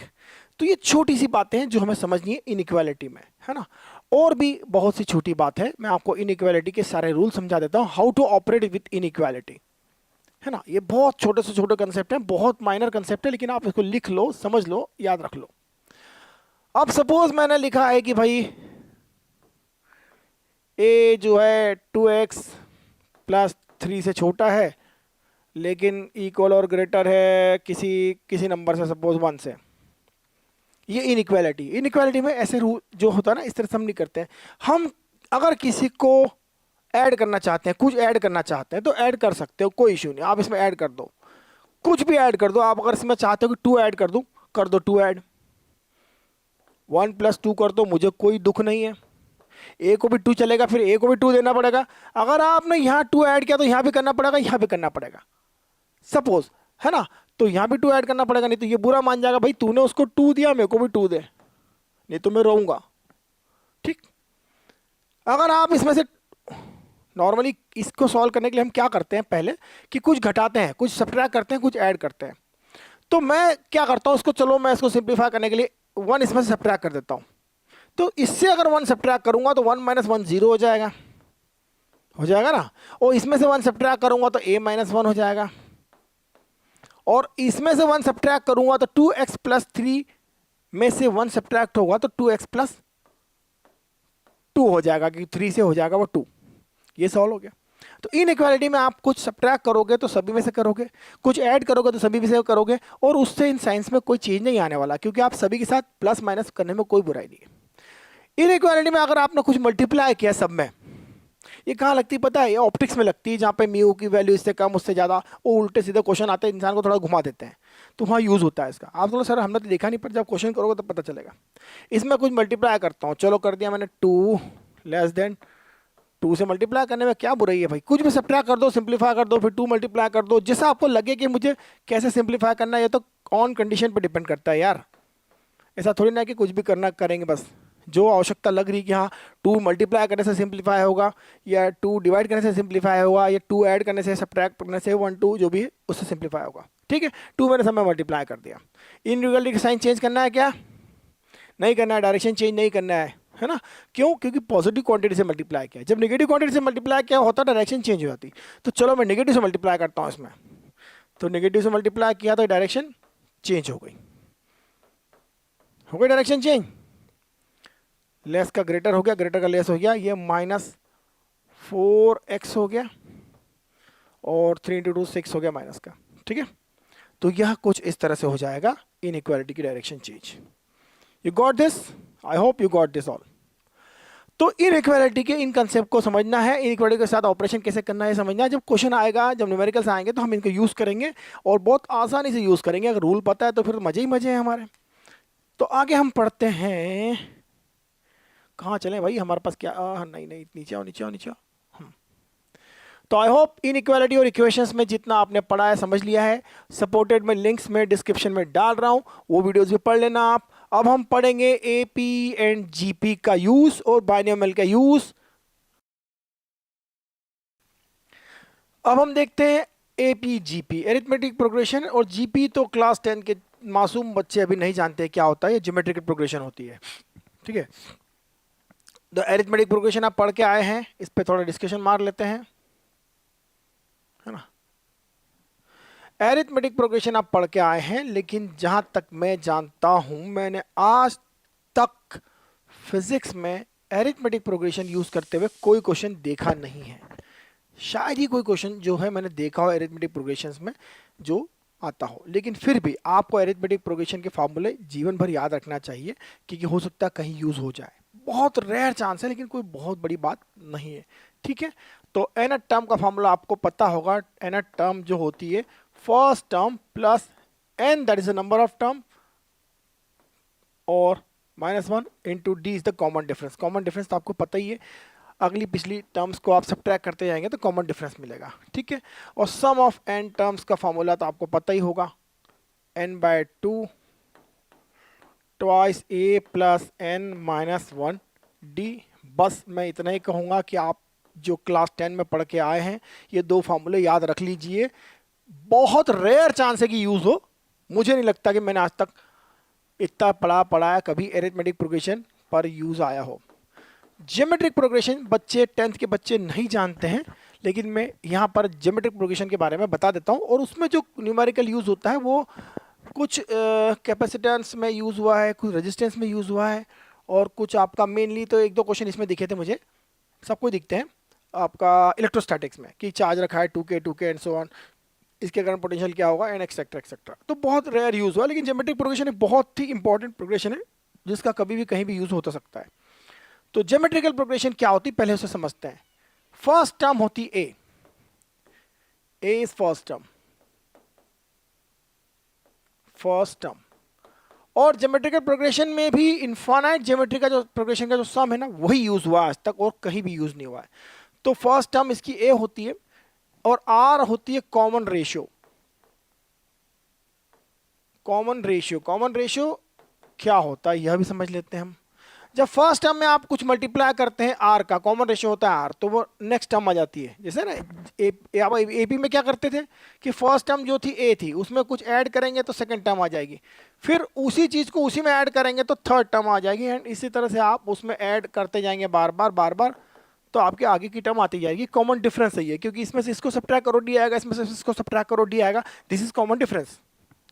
तो उसी तरह ज्योमेट्रिकल प्रोग्रेशन में कॉमन रेशियो होता है। आप इसमें आर का मल्टीप्लाई करो ये आएगा, आप इसमें आर का मल्टीप्लाई कर दो तो ए आर स्क्वायर हो जाएगा, आप इसमें आर का मल्टीप्लाई करोगे तो ए आर क्यूब हो जाएगा, एंड सो ऑन। ठीक है, तो इसमें nth टर्म का फॉर्मूला एस सच, मैंने यहां तक याद है मुझे, nth टर्म का फॉर्मूला कभी यूज नहीं हुआ है। nth टर्म होगी a r to the power n minus 1। ये नॉर्मली भी लिखा, ऐसे भी अगर नहीं भी याद रखो कोई दिक्कत नहीं, भूल भी गए तो कोई दिक्कत नहीं। मैथ्स वाला तो वैसे भी इसको जेई में अगर पढ़ने जा रहे हैं तो मैथ्स वालों को लगते रहता है। बायो वालों को इसकी टेंशन लेने की जरूरत नहीं, मुझे लगता नहीं कि कोई क्वेश्चन आज तक इस पर आया है। पूरा अच्छे से याद है कि आज तक कोई क्वेश्चन नहीं आया। हाँ, लेकिन सम ऑफ इनफाइनाइट टर्म्स आता रहता है। यूज इसका देखा है, कई बार देखा है इसका यूज, और इसी का यूज देखा है मेनली। समझ लेते हैं सम ऑफ इनफाइनाइट टर्म कब और कैसे निकाला जाता है। ये इनफाइनाइट नंबर ऑफ टर्म्स है ना, बहुत सारे टर्म है। फर्स्ट टर्म ए है, सेकंड टर्म ए आर है, third term a r square है, और उसकी अगले वाली term a r to the power 3 and so on. यहां आर जो है वो लेस देन 1 है। लेस देन 1 से अर्थ ये हुआ कि लेस देन 1 मतलब 1 से छोटा है, 1 नहीं है, 1 से छोटा है, और ग्रेटर देन -1 है ना, माइनस और 1 के बीच में है। अनलेस क्या होगा, अगर आर 1 से बड़ा है और ए कोई पॉजिटिव नंबर है ना, या नेगेटिव नंबर भी है, तो आर 1 से अगर बड़ा है सपोज, तो ए मल्टीप्लाई करो तो अगली टर्म इससे बड़ी, उससे बड़ी, उससे बड़ी, उससे बड़ी, उससे बड़ी होती जाएगी। जब अगली टर्म पहली टर्म से बड़ी बड़ी बड़ी बड़ी बहुत बड़ी है ना, बहुत बड़ी है, तो उसका अर्थ यह हुआ कि आप ऐसी चीज को ऐड करने जा रहे हो, इसको इसमें ऐड कर रहे हो, इसमें ऐड करो, इसमें ऐड करो, इसमें ऐड करो, इसमें, तो फिर तो है कि जितनी बड़ी टर्म होती जाएगी उतना बड़ा होता जाएगा, और इन्फिनिट टर्म्स का सम होगा इन्फिनिटी। लेकिन ऐसे ज्योमेट्रिकल प्रोग्रेशन जिसमें आर लेस देन 1 है और या ग्रेटर देन -1 है, तो यह धीरे धीरे छोटी होती जाएगी। मतलब फर्स्ट टर्म बड़ी है तो अगली टर्म उससे छोटी होगी, तीसरी टर्म उससे छोटी होगी, तीसरी, और इसके साइज छोटे होते होते होते होते बहुत छोटा होता जाएगा, और एक टाइम ऐसा आएगा कि इतना छोटा आ जाएगा वो नेग्लिजिबली स्मॉल हो जाएगा। तो उस कंसेप्ट पर इसका सम ऑफ एन टर्म्स का फॉर्मूला निकलता है a/1 - r। इसको आप याद रखिए। Sum of infinite terms of A GP, geometric progression, जिसकी फर्स्ट टर्म ए है और कॉमन रेशियो आर है, और आर क्या है देखिए आप, इसको डिवाइड करिए इससे, तो a r divide by a, that is a r divide by a, that is r. उसी तरह इसको इससे डिवाइड करेंगे तो a r square divide by a r, that is also r. This is common, क्योंकि सबका रेशियो एक जैसे ही है, कॉमन है, इसलिए इसे कॉमन रेशियो कहा जाता है। तो ठीक है, जब कॉमन रेशियो -1 से 1 के बीच में हो और इन्फिनिट टर्म्स का सम हो, तो s infinite term is sum of infinite term is a/1 - r। That is the formula that can be used, that is used, और इसका आपको जीवन में अवश्य काम पड़ेगा, मान के चलिए आप। ठीक है, अब हम पढ़ते हैं बाइनोमियल थ्योरम, है ना। अब बची हमारी कौन सी चीज है, बाइनोमियल थ्योरम बची है। अरिथमेटिक प्रोग्रेशन, ज्योमेट्रिक प्रोग्रेशन का यूज आपको समझा दिया है मैंने। बाइनोमियल थ्योरम का केवल एक जगह यूज होता है और कहीं भी यूज हो सकता है, पर ये जो बाइनोमियल थ्योरम का फार्मूला है ना, बहुत प्यारा है। ये मैथ्स वाले लोगों को बहुत जगह यूज हो सकता है, डेरिवेशन में नहीं, न्यूमेरिकल में भी यूज हो सकता है। कभी ना कभी कोई ना कोई क्वेश्चन आ सकता है और आते रहे हैं, तो इक्का दुक्का क्वेश्चन देखे गए हैं। लेकिन जब भी ये क्वेश्चन आएगा ना, IIT JEE एडवांस में ही आएगा अच्छे लेवल का, और वाट लगा देगा अगर आप में जरा से भी भूल गए तो देखिए बाइनोमियल थ्योरम क्या होती है। जब आप हायर क्लास में आएंगे तो आपको बाइनो मतलब 2, नोमियल मतलब टर्म्स, और बाइनोमियल थ्योरम मतलब वह नियम जिससे आप इसका एक्सपांशन लिखते हैं। वो थ्योरम, वो मेथड, वो नियम, वो रूल, वो मैथमेटिकल जलवा जिससे आप a+b की पावर n का इसका एक्सपांशन लिखते हैं। वैसे तो आप बहुत अच्छे बच्चे हैं, आप जानते हैं कि a प्लस बी की पावर 2 होता है, तो ये A square plus A B plus B A plus B square हो जाता है। मल्टीप्लाई कर सकते हैं, आप मल्टीप्लाई करके भी जानते हैं, और कुछ लोग अच्छे से जानते हैं कि A square plus B square plus 2ab होता है। और जो अच्छे से जानते हैं वो जानते हैं कि ए बी और बी एक ही चीज़ होती है, इसको 2ab लिख दो तो ये भी आ जाता है। तो ये और ये एक ही बात है ना। ये अगर पावर 3 हो जाती है तो फिर बात आपके बस से बाहर चली जाएगी, और पावर 4 में तो बिल्कुल बाहर चली जाएगी। तो ये पावर 3 भी हो सकता है और 2 भी हो सकता है। जब पावर 3 होता है तो मैं ये फॉर्मूला लिख देता हूं। ये बहुत रेयरली यूज होता है, लेकिन हो सकता है, इससे आप इग्नोर नहीं कर सकते, और होना चाहिए फॉर्मूला आपके मैथमेटिकल टूल बॉक्स में। a प्लस बी की power 3 A cube plus 3a square B plus 3ab square plus B cube. अब कोई मुझे यह कहे कि सर a माइनस बी का क्यूब बताइए क्या होगा, तो मैं बोलूंगा बेटा एक काम कर, एक जूता ला अपने सर पे बांध दे, पहले सीधा बांध फिर उल्टा बांध। ऐसा है कि ये b है, अगर आप a माइनस बी का चाहते हैं तो इस b को माइनस बी लिख दो, जहां b है उसको माइनस बी लिख दो, तो ये एक b के प्लेस पे माइनस बी हो जाएगा। तो a क्यूब तो a क्यूब ही रहेगा, 3a स्क्वायर b है, लेकिन ये b माइनस बी लिखा आपने तो यहाँ माइनस आ जाएगा। 3ab स्क्वायर है, क्योंकि ये b स्क्वायर है, माइनस b का स्क्वायर तो प्लस b ही रहेगा, प्लस b स्क्वायर ही रहेगा, लेकिन ये b क्यूब है इसलिए यहाँ माइनस आएगा, तो यहाँ माइनस आएगा, यहाँ माइनस आएगा, यहाँ नहीं आएगा। तो इस तरह से यह जो किया जा सकता है, मैथमेटिक्स के स्टूडेंट्स को इतनी घटिया चीज के लिए अलग से दूसरा फार्मूला याद करने की आवश्यकता नहीं है। नहीं तो मेरा दिमाग काम नहीं करता अगर कोई पूछता सर इसका फार्मूला लिखा, सर उसका भी लिखा दो। अरे फार्मूला तू ऐसे लिखा रहा कि रबड़ी की तरह सब खा जाएगा और बाद में उगल भी देगा जब इच्छा हो, ऐसा कुछ नहीं होता बेटा। फार्मूला नहीं, कंसेप्ट को याद रखो। ये फार्मूला लंबे लंबे 3-3 घंटे ट्रिग्नोमेट्री पढ़ा रहे हैं, 1.5 घंटे ट्रिग्नोमेट्री एक एक कंसेप्ट पढ़ा रहे हैं, बोले बेसिक मैथ्स पूरा IIT फिजिक्स है, नेट फिजिक्स। मैं क्या बोलूँ, कुछ नहीं आने वाला उसमें से, कुछ नहीं आने वाला। जो मैं पढ़ाऊंगा उससे बाहर कोई क्वेश्चन नहीं आएगा। आपको आवश्यकता पड़ेगी मैथमेटिक्स की, है ना, मैथमेटिक्स का टीचर हूँ, पूरी मैथमेटिक्स अच्छे से पढ़ी हुई है, अच्छे से पढ़ी हुई है और अच्छे से खासी पढ़ी हुई है ना। रट के किताब उठा के सोल्यूशन तो आप इंजीनियरिंग कॉलेज से निकलोगे तब आप भी कर लोगे, जो आज ये मार्केट में लोग टीचर कर रहे हैं वो आप भी कर लोगे, कोई बहुत बड़ा काम नहीं, तीर नहीं मार रहे हैं ये लोग, है ना। ठीक है, तो अब मैं बायनोमियल थ्योरम का आपको एक और रूल बताता हूं जो सबसे इंपॉर्टेंट है। इसका डिटेल नहीं है, सबसे इंपॉर्टेंट में एन टर्म फॉर एनी, ये होता है 1 प्लस एक्स की पावर n का एक्सपांशन।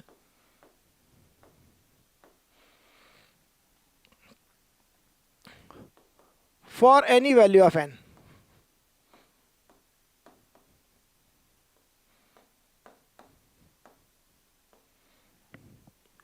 है ना, कोई भी वैल्यू n की, चाहे वो प्लस हो, चाहे माइनस हो, इंटीजर हो, रेशनल हो, डेसिमल में हो, कुछ भी है हो n की वैल्यू, यह फॉर्मूला काम में आता है। उससे आप बोलो सर ऐसा तो कभी सुना ही नहीं, बहुत तगड़ा फार्मूला है भाई, ऐसा कौन सा फार्मूला है कि 1 प्लस एक्स की पावर n। अगर सर आप बोलोगे कि मैं 1 प्लस एक्स की पावर -1/2 लूंगा तो क्या इसका एक्सपांशन कर देगा? बिल्कुल कर देगा। ये है ही ऐसा जादुई फार्मूला जो दुनिया की सबसे बड़ी ताकत है मेरी नज़र में। 1 प्लस एक्स की पावर n, आप कुछ भी लिख दो, a प्लस बी की पावर तो भी लिख दो तो चलेगा, क्योंकि वो a प्लस बी को a कॉमन निकाल के फिर 1 प्लस ए वाले फार्मूले में कन्वर्ट किया जा सकता है ना। अगर मैं a प्लस बी की पावर आपके पास कहीं से फंस जाए तो आप इसमें से a कॉमन निकाल लो। सबसे पहले तो a की पावर n कॉमन निकाल लो, तो ये हो जाएगा 1 प्लस बी बाय ए की पावर n, तो ये आपका x हो जाएगा पूरा, है ना। और ये n तो n है, इससे आप फाइनली मल्टीप्लाई कर देना बाद में। तो जो भी एक यहाँ जो भी है वो x है, ये x स्क्वायर भी हो सकता है, x² 2 भी हो सकता है, sin x भी हो सकता है, tan x भी हो सकता है, या b बाय ए भी हो सकता है। कहने का मतलब ये x दुनिया में कोई भी एक चीज़ हो सकती है जो यहाँ हो सकती है। हम यहाँ बस, ट्रक, साइकिल, हेलीकॉप्टर को छोड़ के कोई भी mathematical number plus minus square लिख सकते हैं, कोई दिक्कत नहीं है। और राजू को बिल्कुल नहीं ला रहा बीच में, राजू बड़ा मस्करा है। n power n, n can be any number for any real value लिख दूं, बड़ा अच्छा रहेगा। Any real value, real value से मतलब है कि फिर वो प्लस माइनस डेसिमल रूट सब कुछ चलेगा। रूट भी ले लो, कोई दिक्कत नहीं, मेरा क्या जाएगा, परेशान तुम ही होगे कैलकुलेशन करने में। ये होता है 1 plus n x, n x मतलब ये n और ये x, plus n n minus one x square divide by factorial 2। Factorial 2 क्या होता है, अगर नहीं पता है तो कोई बात नहीं, इसे लिख दो 2 इंटू 1। अगली टर्म होगी n minus one n minus to x cube 3 into 2 into 1। ठीक है, अगली टर्म होगी n माइनस वन। आप बोलोगे सर कहाँ तक लिखोगे, मैं अभी तो 3 तक ही लिख लेता हूँ भाई, क्योंकि इससे ज़्यादा n minus two n minus, यहाँ आएगा x की power 4 upon 4 into 3 into 2 into 1 n 1 plus n x n minus one x square factorial 2। Factorial 2 नहीं लिख लूंगा, 2 इंटू 1 लिख देता हूँ आपकी खुशी के लिए। 3 into 2 into 1, 4 into 3 into 1 and so on. आपको ये इन्फिनिटी तक लिखना है, मतलब इन्फिनिटी तक नहीं लिखना है। होता क्या है, नॉर्मली इसको इन्फिनिटी तक लिखने की या 10-20 टर्म तक या 5-6 टर्म तक भी लिखने की आवश्यकता नहीं होती है। ये हार्ड टू हार्ड 2 से 3 टर्म तक लिखा जाता है, पहली टर्म, दूसरी टर्म या तीसरी term. Hard to hard 2 term में काम हो जाता है नॉर्मली। क्यों? क्योंकि x होता है बहुत छोटा। अब x के छोटे पर नीचे से बहुत बड़े बड़े नंबर आ रहे हैं, पहली बात तो ये। दूसरी बात, x बहुत छोटा होता है तो उसका स्क्वायर और छोटा हो जाएगा। x अगर 0.1 है तो उसका स्क्वायर 0.01 हो जाएगा। और हम जानते हैं कि फिजिक्स में जब कोई क्वांटिटी बहुत छोटी हो जाती है तो हम उसे इग्नोर करके, हम नेग्लेक्ट करके उसको सिंप्लीफाई फॉर्म में कन्वर्ट कर देते हैं, अनटिल अनलेस कोई बहुत डिफिकल्टी ना हो। तो इसका यूज होता है एक ग्रेविटेशन वाले फॉर्मूले में। जब ग्रेविटेशन निकाला जाता है ना, अर्थ से किसी पर्टिकुलर हाइट पर ग्रेविटेशन निकालने का फॉर्मूला पूछा जाता है। मैं आपको मिटा देता हूं और इसका यूज करता हूं।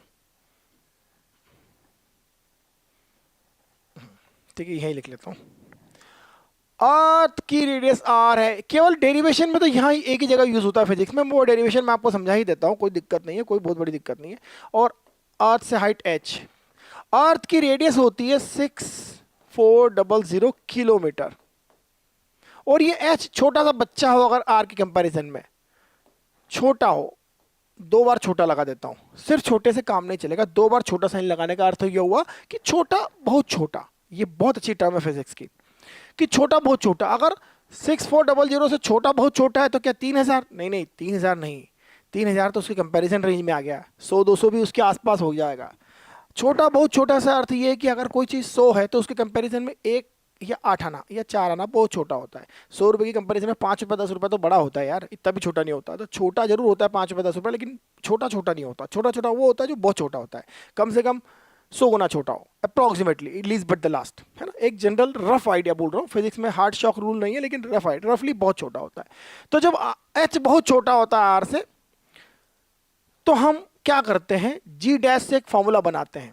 क्या होता है, g डैश की वैल्यू होती है g r² अपॉन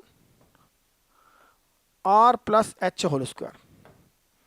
यह फॉर्मूला होता है for gravitational acceleration at a height h above the surface of h, above the surface of earth. तो अर्थ की रेडियस r है, अर्थ की सरफेस से h हाइट पर, यहां पर मुझे ग्रेविटी निकालना है। और पर तो ग्रेविटी g है, लेकिन यहां पर ग्रेविटी g डैश है। तो ये g डैश ग्रेविटी निकालना है स्मॉल हाइट h पर, तो वो निकलती है इस फॉर्मूले से। लेकिन क्या होता है, अगर आप कैलकुलेशन करने जाते हो, सपोज इस फॉर्मूले को लिखना चाहिए आपको, लिख लो, कोई बात नहीं भी लिखा हो तो याद कर लो। और याद ही करना है 1 plus n x n minus one x square by factorial 2, या 2 इंटू 1। ठीक है, लिख दूँ? अभी लिखता हूँ, थोड़ी देर से रुको। तो इसको क्या करते हैं कि अगर मैंने r को लिया 6400 और इसको 30 लिया, 20 लिया, तो मुश्किल हो जाएगी कैलकुलेशन करने में। क्या हाथ से कैलकुलेट नहीं कर पाओगे। सिंप्लीफाई करने के लिए क्या करते हैं इसको, कि जो g है तो वो तो बाहर ले लिया, इस r स्क्वायर को डिवाइड करते हैं पहले तो इसको r स्क्वायर से डिवाइड करते हैं, तो ये r स्क्वायर अंदर चला जाएगा, क्योंकि इसके भी स्क्वायर इसके भी स्क्वायर, तो r अंदर चला जाएगा r बन के। तो ये r बाय r होके 1 हो जाएगा, और ये h बाय r हो जाएगा, और ये रहेगा स्क्वायर, और यहाँ रहेगा 1। इसको मैं लिख सकता हूँ g इंटू, ये पावर 2 है भाई, ये ऊपर चला जाएगा, तो ये हो जाएगा 1 प्लस h बाय r की पावर 2 माइनस का, क्योंकि ये ऊपर चला गया ना न्यूमरेटर में। अब यहां पर 1 प्लस एन एक्स वाला फॉर्मूला लगाया जा सकता है, क्योंकि देखिए 1 प्लस एक्स की फॉर्मूला लगाई जाएगी, 1 plus x to the power n वाला फॉर्मूला लगेगा। यहां पर कैसे लगेगा देखते हैं। यह x है और यह n है, इसको एक्सपांड करो तो g डैश हो जाएगा g इंटू, इसको लिखिए, इसका एक्सपांशन लिखिए, इसकी जगह पर इस फार्मूले से इसका एक्सपांशन करो, ये 1 प्लस एक्स की पावर माइनस एन है, 1 प्लस एक्स की पावर एन, यह रहा आपका एक्स, और यह कितना होता है देखिए 1 plus n x plus n minus 1 x square upon 2 into 1। ठीक है, तो इस 1 प्लस एक्स की पावर एन, 1 प्लस एक्स की पावर एन को इस फॉर्मूले से एक्सपांड करो, तो पहले क्या आएगा, ये 1 आएगा। एन क्या है भाई, n 1 plus n x, n क्या है यहाँ पर -2 है, तो यह -2 आएगा। और एक्स क्या है, एक्स यह था हमारा, दिख रहा है ना, प्लस देखिए ये एक्स है यहाँ आ गया, ये एन है यहाँ आ गया। अब एन एन माइनस 1 मतलब एन एन माइनस 1 मतलब इस -2 में से भी -1, तो ये -3। एक्स स्क्वायर मतलब एच अपॉन आर का स्क्वायर, ये एक्स स्क्वायर है, upon 2 into 1 plus plus plus plus. देखिए वहां देखिए लिखा था कि एच आर से बहुत छोटा है, बहुत छोटा है, छोटा नहीं बहुत छोटा है, तो छोटा बाय छोटा उसका भी स्क्वायर, ये बहुत छोटी टर्म होगी, इसको इग्नोर कर देंगे। और यही है, नजर रखो, नजर रखो, जब एक्सपांशन होता है नजर रखो कि कौन सी टर्म में स्क्वायर आया, और वो छोटा है तो उसको बहुत छोटा है तो फिर तो उसको इग्नोर करो, और यही फिजिक्स में मजे लाने वाली चीज है। तो ये हो जाएगा सीधा सीधा formula 1 minus twice h by r. और इसके साइड में एक बात लिखना चाहिए ना, डिराइव तो कर लिया आपने भाई, लेकिन आपने चूंकि एक अप्रोक्सीमेशन किया है, क्योंकि एक अप्रोक्सीमेशन किया है, और वो अप्रोक्सीमेशन के पीछे क्या था, रीजन क्या था कि एच लेस देन आर था, तो मैं अप्रोक्सीमेशन जिस कारण से किया था लिख देता हूं कि फॉर, ये फॉर्मूला कब यूज होगा, फॉर दिस, ये फॉर्मूला कब यूज होगा, जब हमारा एच लेस देन आर हो। आर अगर 6400 किलोमीटर है तो एच 10 20 5 25 50, ज़्यादा ज़्यादा 100 किलोमीटर तक ले लो, मैं तो 500 600 तो 1000 तक भी ले लेता हूँ, फिर बाद में अप्रोक्सीमेशन मार के आंसर निकाल लेता हूँ। किसी ने टाइम बचाना की ज़रूरत पड़े तो कुछ भी कर सकता हूँ, प्रैक्टिस की बात है ये, तो कॉन्फिडेंस और अंडरस्टैंडिंग की बात है, फिर धीरे धीरे बढ़ती जाती है आप। ठीक है, तो यह बाइनोमियल का यूज़ हो गया आपका फिजिक्स में, है ना। और एक फॉर्मूला बिल्कुल आप इसे याद रखिए। अब हम आते हैं फिर से फर्स्ट पेज पर और देखते हैं कि हमारा आज क्या काम बचा है। बाइनोमियल वाले फार्मूले को याद रखिए, कभी अच्छे क्वेश्चन में कहीं यूज हो सकता है। ठीक है, अब हम पढ़ेंगे लॉगरिथम्स और एक्सपोनेंट्स, ये बहुत ही इंपॉर्टेंट है, बहुत ही इंपॉर्टेंट है, डोंट मिस इट। लॉगरिथम पे अकेले में एक पूरा वीडियो मैंने यूट्यूब पर डाल रखा है, उसका लिंक मैं डिस्क्रिप्शन में डाल रहा हूँ, लेकिन यहाँ मैं फिर से एक बार थोड़ा और एक्सप्लेन कर देता हूँ जो आपको यूजफुल होगा। तो क्योंकि मेरा पूरा अलजेब्रा को डिवोटेड है वीडियो, तो मैं इसे अलजेब्रा में इंक्लूड कर लेता हूँ और आपके लिए मैं डाल ही देता हूँ बाइनोमियल यहाँ पर। एक्सपोनेंशियल लॉग, देखो एक्सपोनेंशियल लॉग दोनों, तो हम पढ़ते हैं लॉगरिथम्स। देखिए बिल्कुल नई चीज होती है जो 10th से 11th में आते हैं लॉगरिथम्स, लेकिन इंडाइसेस आप जरूर पढ़ के आते हैं कि इंडाइसेस क्या होती है, ए की पावर क्या होती है। इंडाइसेस की रूल तो आई एम श्योर कि सभी बच्चों को अच्छे से आते होंगे, और नहीं भी आते हैं तो मैं आपको एक बात और बता दूं कि स्टडी मटेरियल हमारा अवेलेबल है डाउनलोड के लिए। आप डिस्क्रिप्शन में जाइए, वहाँ स्टडी मटेरियल डाउनलोडर ऐप है, उस ऐप को इंस्टॉल करिए, या गूगल प्ले पे जाइए, वहाँ पर IITJEE मास्टर सर्च करिए, गूगल प्ले पर IITJEE मास्टर सर्च करेंगे, आपको हमारे 5 ऐप दिखेंगे। इसमें एक स्टडी मटेरियल डाउनलोडर है जिसमें पूरा फिजिक्स केमिस्ट्री मैथ्स के सारे फॉर्मूले, सारे कंसेप्ट पूरे डाउनलोड हो जाएंगे। पूरे मजे करो, कोई टेंशन नहीं बाबा, है ना, पूरा मजा करने का, कोई टेंशन नहीं लेने का बाबा, है ना। तो ये हो गया A square plus A cube is equal to 8 power 5। Indices की रूल आपको पता है। कुछ कुछ इसी तरह से हमारा रूल्स जो हैं वो इसके भी लॉगरिथम्स के हैं। लॉगरिथम्स आता कहाँ से, क्यों आया, कैसे आया, ये हम समझेंगे। 2 टू द पावर 3 होता है 8, ठीक, ये हमने देखा है। 8 एक नंबर है यहाँ पर, और 2 होता है बेस, और 3 होता है पावर। इसे मैं इस तरह से लिखता हूँ, है ना, P इज पावर। P क्या है, पावर है हमारा,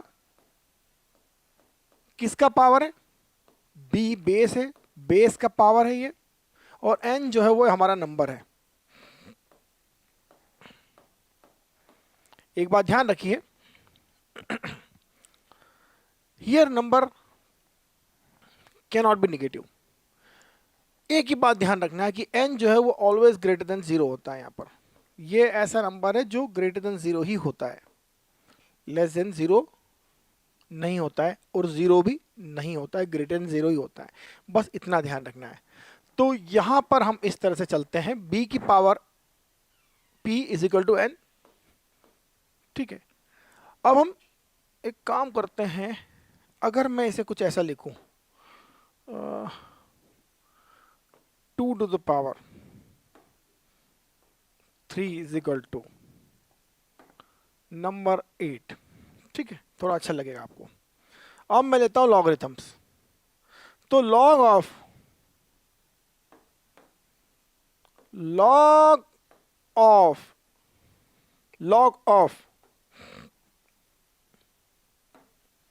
8, log of 8 base to the 2 is equal to 3। देखिए आप इसे ध्यान से, थोड़ा ज्यादा डिस्ट्रैक्शन हो जाएगा।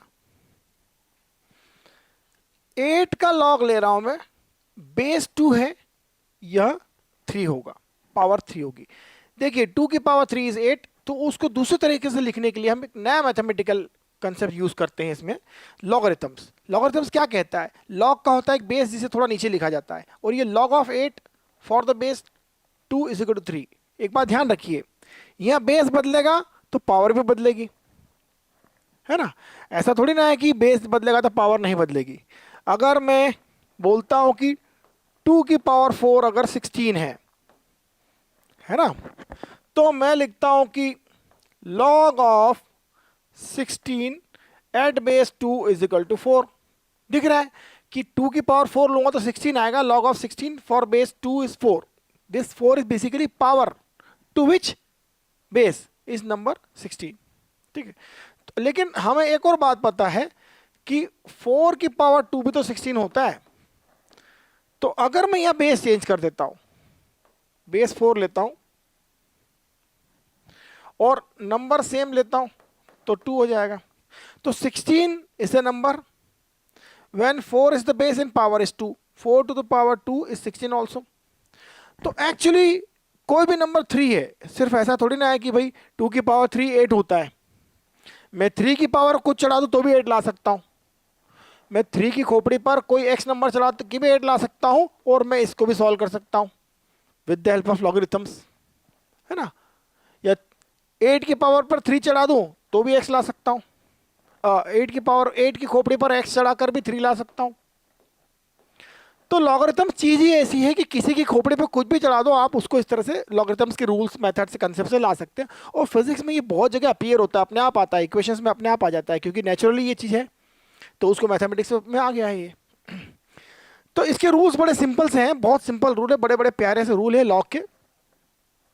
तो मैं वो रूल समझता हूं और रूल्स की सहायता से हम इसको आगे समझते हैं। तो आप इसे लिख लीजिए और समझ जाइए कि what is possible and what is not possible, ये बेस क्या है और ये रूल क्या है। ठीक है, मैं इसे वाइप आउट कर रहा हूं, पूरा एक साथ कर रहा हूं। ठीक है, rules are very very simple.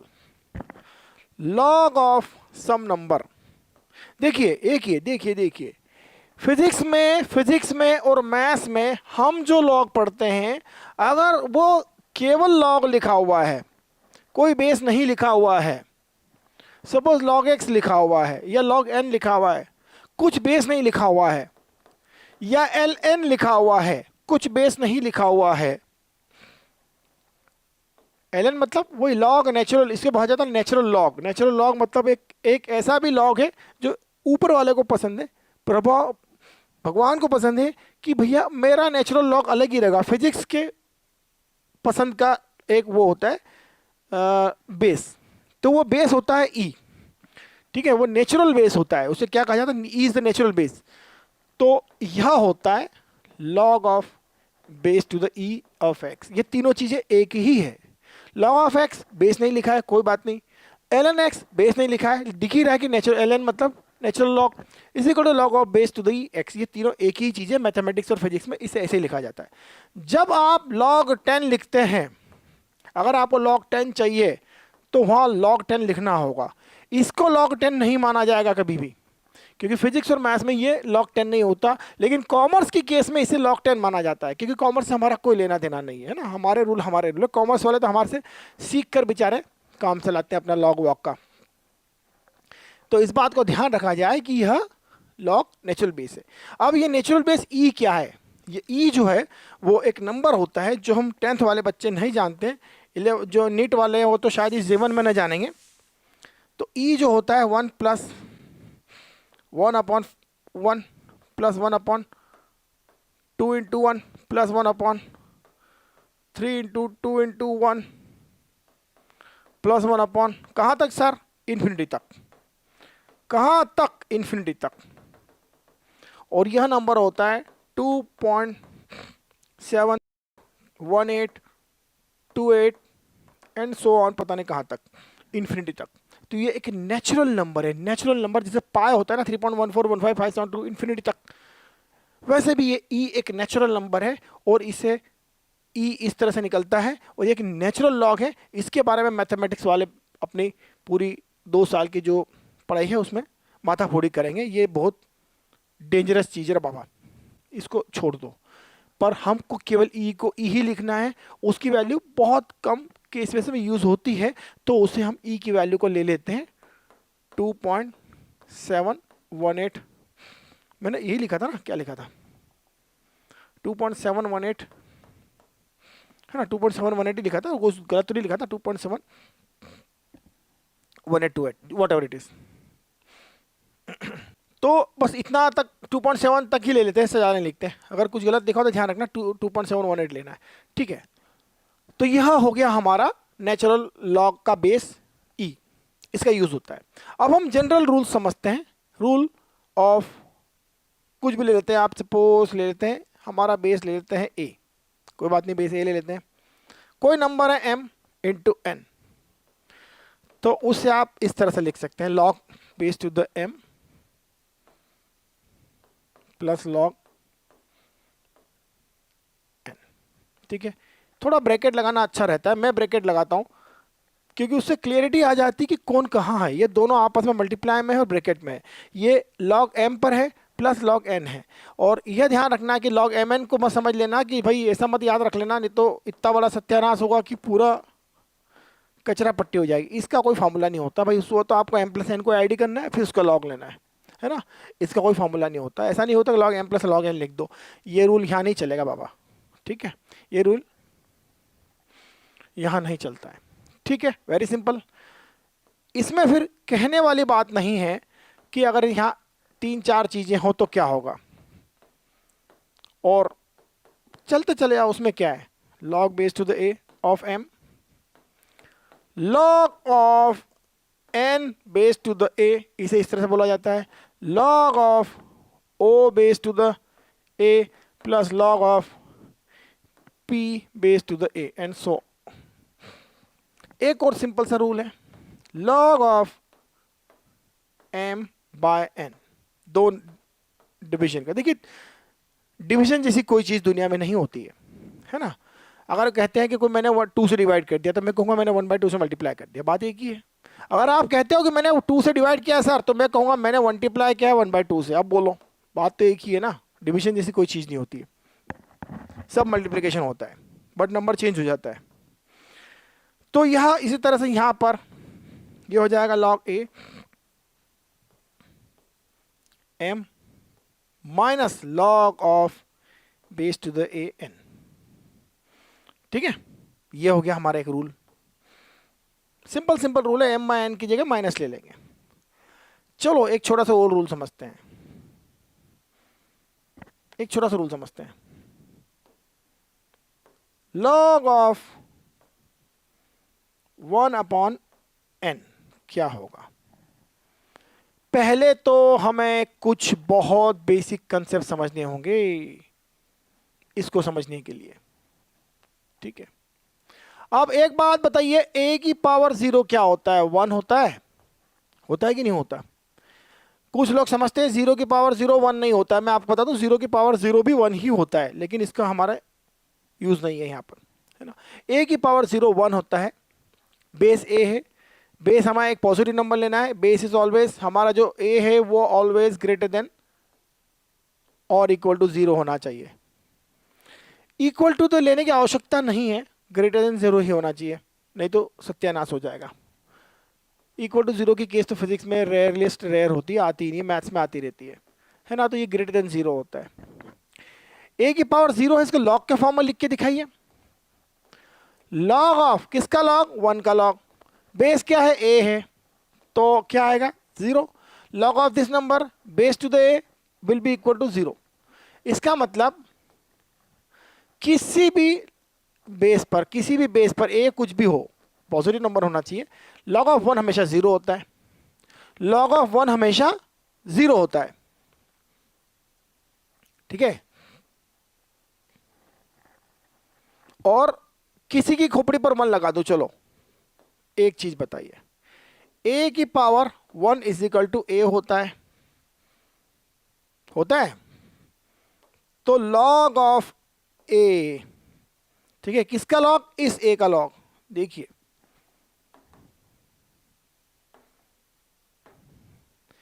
इस ए का लॉग लेना है मुझे, ले रहा हूं मैं, ये रहा इस ए का लॉग। और बेस क्या है? बेस ये वाला ए है, इस ए का लॉग बेस ये रहा। क्या आना चाहिए भाई? पावर आएगी ना, पावर। इसका लॉग लेना है, log of A with base A should be power 1। यह भी हमने पढ़ा कि नहीं पढ़ा? पढ़ा सर। तो log of a to the a is 1, that's clear। log of a to the power a is 1, ठीक है, एंड log of 1 is 0। ये दो रूल की हेल्प से हम इसको सॉल्व करते हैं। देखिए ये m बाय n का रूल लगेगा, जहां पर m जो है 1 है। log m बाय n क्या होता है? log of m minus log of n। इसको आप इंडाइसेस के रूल के पॉइंट ऑफ व्यू से भी डिराइव कर सकते हैं, समझ सकते हैं, लेकिन अभी तो आपको केवल रटना ही है, उतना ही बहुत है। log m बाय n होता है log m minus log n, और यहाँ ब्रैकेट लगाता हूँ जिससे कोई दिक्कत ना आए आपको भविष्य में। ये हो जाएगा log m बाय n, मतलब log of 1 minus log of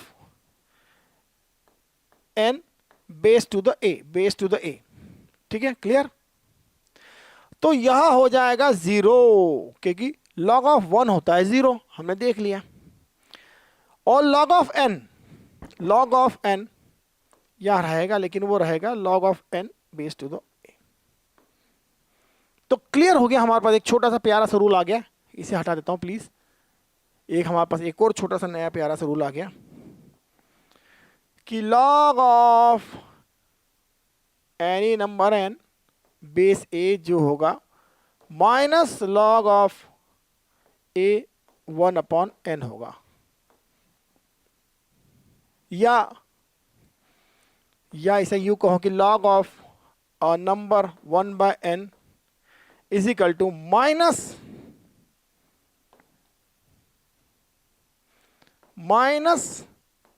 log of that number with a। Simple सी बात है, ये हमारा एक दूसरा रूल बन गया, ठीक है। अब हम कुछ और रूल पढ़ते हैं, इन्हें लिख लीजिए आप, ये लिख लीजिए, ये लिख लीजिए, ये लिख लीजिए, ये समझ लीजिए, ये समझ लीजिए, ये समझ लीजिए, ये समझ लीजिए, वो समझ लीजिए, वो समझ लीजिए, और आगे की कहानी बढ़ाते हैं आगे हम, ठीक है। आप लिख लीजिए, मैं इसे डिलीट करता हूं तब तक, ठीक है। अब हम आगे रूल पढ़ते हैं। अगला रूल है हमारा log of an n to the power m with base a। देखिए यहां कोई नंबर है, उसकी खोपड़ी पर m है, उसकी खोपड़ी पर m। आप मुझे एक बात बताइए कि अगर मैं यहां पर कुछ ऐसा लेता कि log of n into n into n into, हालांकि ये n जो है इंटीजर नंबर है, n की जो पावर यहाँ पर 5 हो जाएगा ना 5, ये क्या हो जाएगा? log of a n की पावर 5 होगा कि नहीं होगा?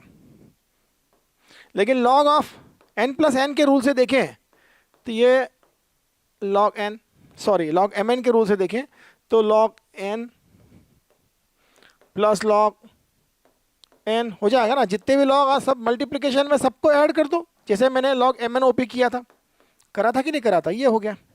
तो 5 बार ऐड कर दूंगा तो ये क्या होगा 5 times log base A N हो गया।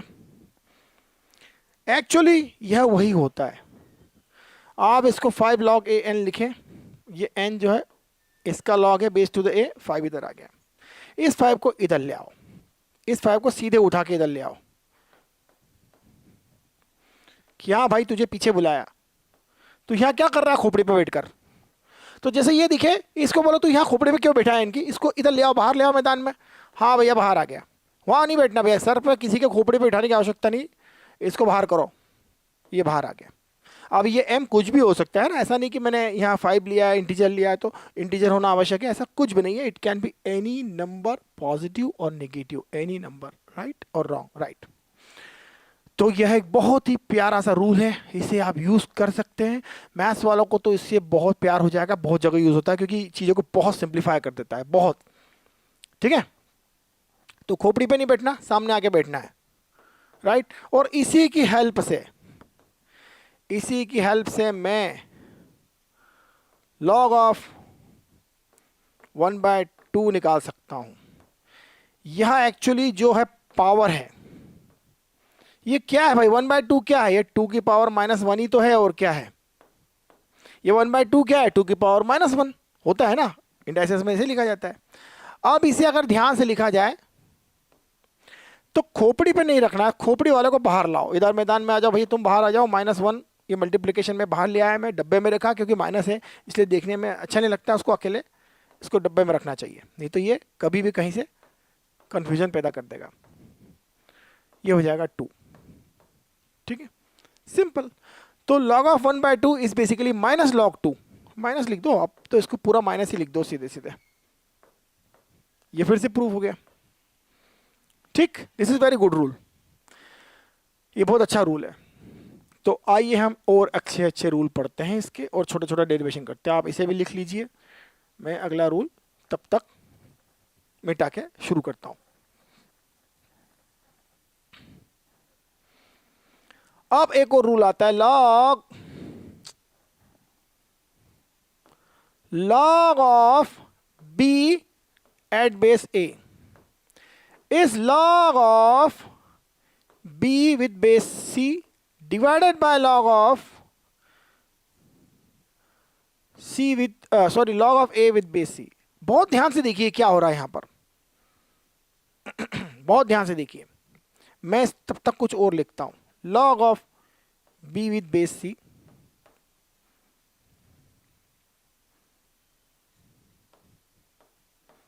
log of a with base c multiplied by log of b with base a। देखिए यहां कुछ दिख रहा है आपको, a बेस में है, b यहां पर नंबर की पोजीशन पर है ना, या b नंबर की पोजीशन पर ही है, लेकिन जो नीचे बेस था वो अब नंबर की पोजीशन पे आ गया डिनोमिनेटर में।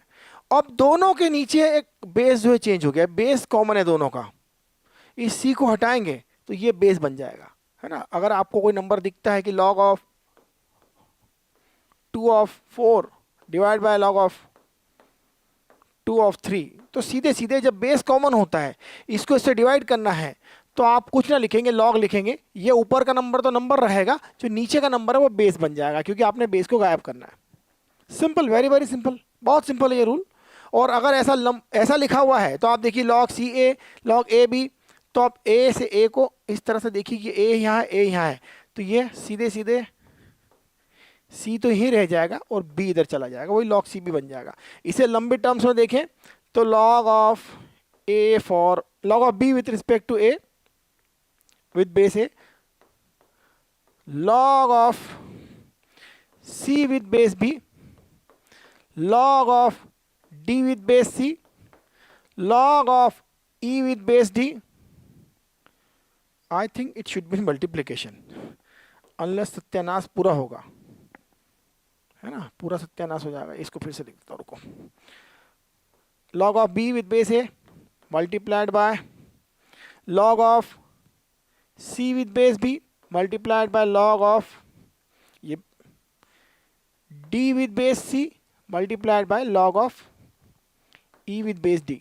यहाँ देखिए ये बी बी कॉमन है दिख रहा है, यहाँ सी सी कॉमन है दिख रहा है, यहाँ डी डी कॉमन है दिख रहा है। तो ये जितने भी कॉमन कॉमन कॉमन है ये एक दूसरे से कैंसिल हो जाएंगे, ये एक इन दोनों का सबका आपस में कैंसिलेशन हो जाएगा। और एट द एंड आखिरी में बचेगा, एट द एंड आपको मिलेगा लॉग ए, यही रह जाएगा लॉग ए, और यह रहेगा लॉग ई। देखो ई बच गया नंबर में, और बेस के लिए ए बच गया, इसका बेस ले लो, इसका नंबर ले लो, बाकी सब कॉमन कट जाएगा, आगे पीछे जमाना पड़ता है कभी जरूरत पड़ती है तो। ठीक है, ये एक बहुत प्यारा सा रूल है, इसकी आवश्यकता बहुत रेयर पड़ेगी, बहुत रेयर पड़ेगी, लेकिन ये पढ़ सकती आईडीजी एडवांस वाली केसेस में। फिजिक्स में तो कम, पर मैथ्स में तो इसका तो यूज होता ही रहता है। ठीक है, अब एक प्यारा सा रूल और है वो बहुत प्यारा रूल है।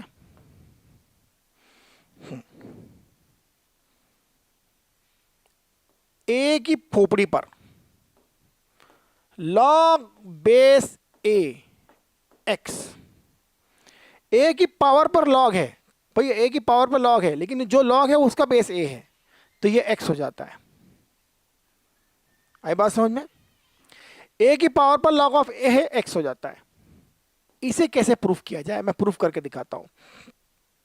देखिए एक चीज होती है taking log, taking log both side, यह भी आपको सीखना पड़ेगा, क्योंकि इसकी आवश्यकता मैथ्स में फिजिक्स में पड़ती रहती है, कोई बहुत बड़ी बात नहीं है। टेकिंग लॉग बोथ साइड, अगर बहुत अच्छी क्वालिटी का क्वेश्चन आता है तो इसकी जरूरत पड़ती है ना। टेकिंग लॉग बोथ साइड कोई बहुत बड़ी चीज नहीं है। जैसे आपको ना, आप पर कोई इक्वेशन दे दी ए की पावर एक्स और बी समथिंग, तो मैं इसको लॉग बोथ साइड लेता हूं, इसका दोनों तरफ लॉगरिथम लेता हूं। लेकिन जब लॉगरिथम लेंगे तो आपको एक बेस भी तो चाहिए, चलो मैं बेस बाद में ले लूंगा, मैं लॉग लेता हूं। नॉर्मली फिजिक्स में हम लॉग बेस कभी भी चेंज भी कर सकते हैं, ऐसा कुछ नहीं।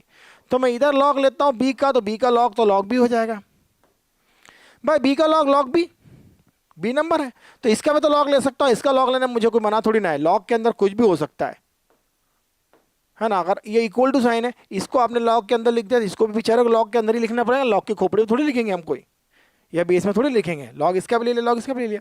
अब रही बात बेस की, तो बेस आपकी जो मर्जी वो लिख लो, आपकी जो इच्छा वो लिख दो बेस, किसने मना किया है? बेस आप सी लिख दो दोनों का यहाँ पर, ये ना लिखो तो ई माना जाएगा, जैसा कि मैंने पहले ही कहा आपको कि लॉग बेस ई मान लिया जाएगा यदि आपने कोई बेस नहीं लिखा है तो। ई नेचुरल लॉग जो मैथमेटिक्स और फिजिक्स वालों का नेचुरली जन्मजात लॉग है। ठीक है, तो ये लॉग ले लिया, आप चाहो तो यहाँ सी विथ सी लॉग ले सकते हैं, सी बेस ले लिया मैंने, चलो ठीक है कोई इशू नहीं। अब ये कि खोपड़ी पे बैठा, खोपड़ी वालों को बाहर निकालो, खोपड़ी पे नहीं बैठना बाबा, साइड में आने का। ये हो जाएगा लॉग ऑफ, ये लॉग लेने का एक मेथड है जिसे आप कभी भी कहीं भी यूज कर सकते हो। ठीक है, तो इसी तरह से मैं इसका भी लॉग ले सकता हूं, टेकिंग लॉग बोथ साइड। अब लॉग किस बेस पे लूं? मैं बेस ए पे लेता हूं, बेस ए पे लॉग लिया मैंने ना, मैं लिख सकता हूं taking log both side at base A. लिखूं taking logarithm at both side at base A base के लिए मैं लॉग ए बेस लिख लिया, ठीक है, ये एक्स लिख लिया, एक्स का लॉग यहाँ ले लिया, तेरा बेस ए।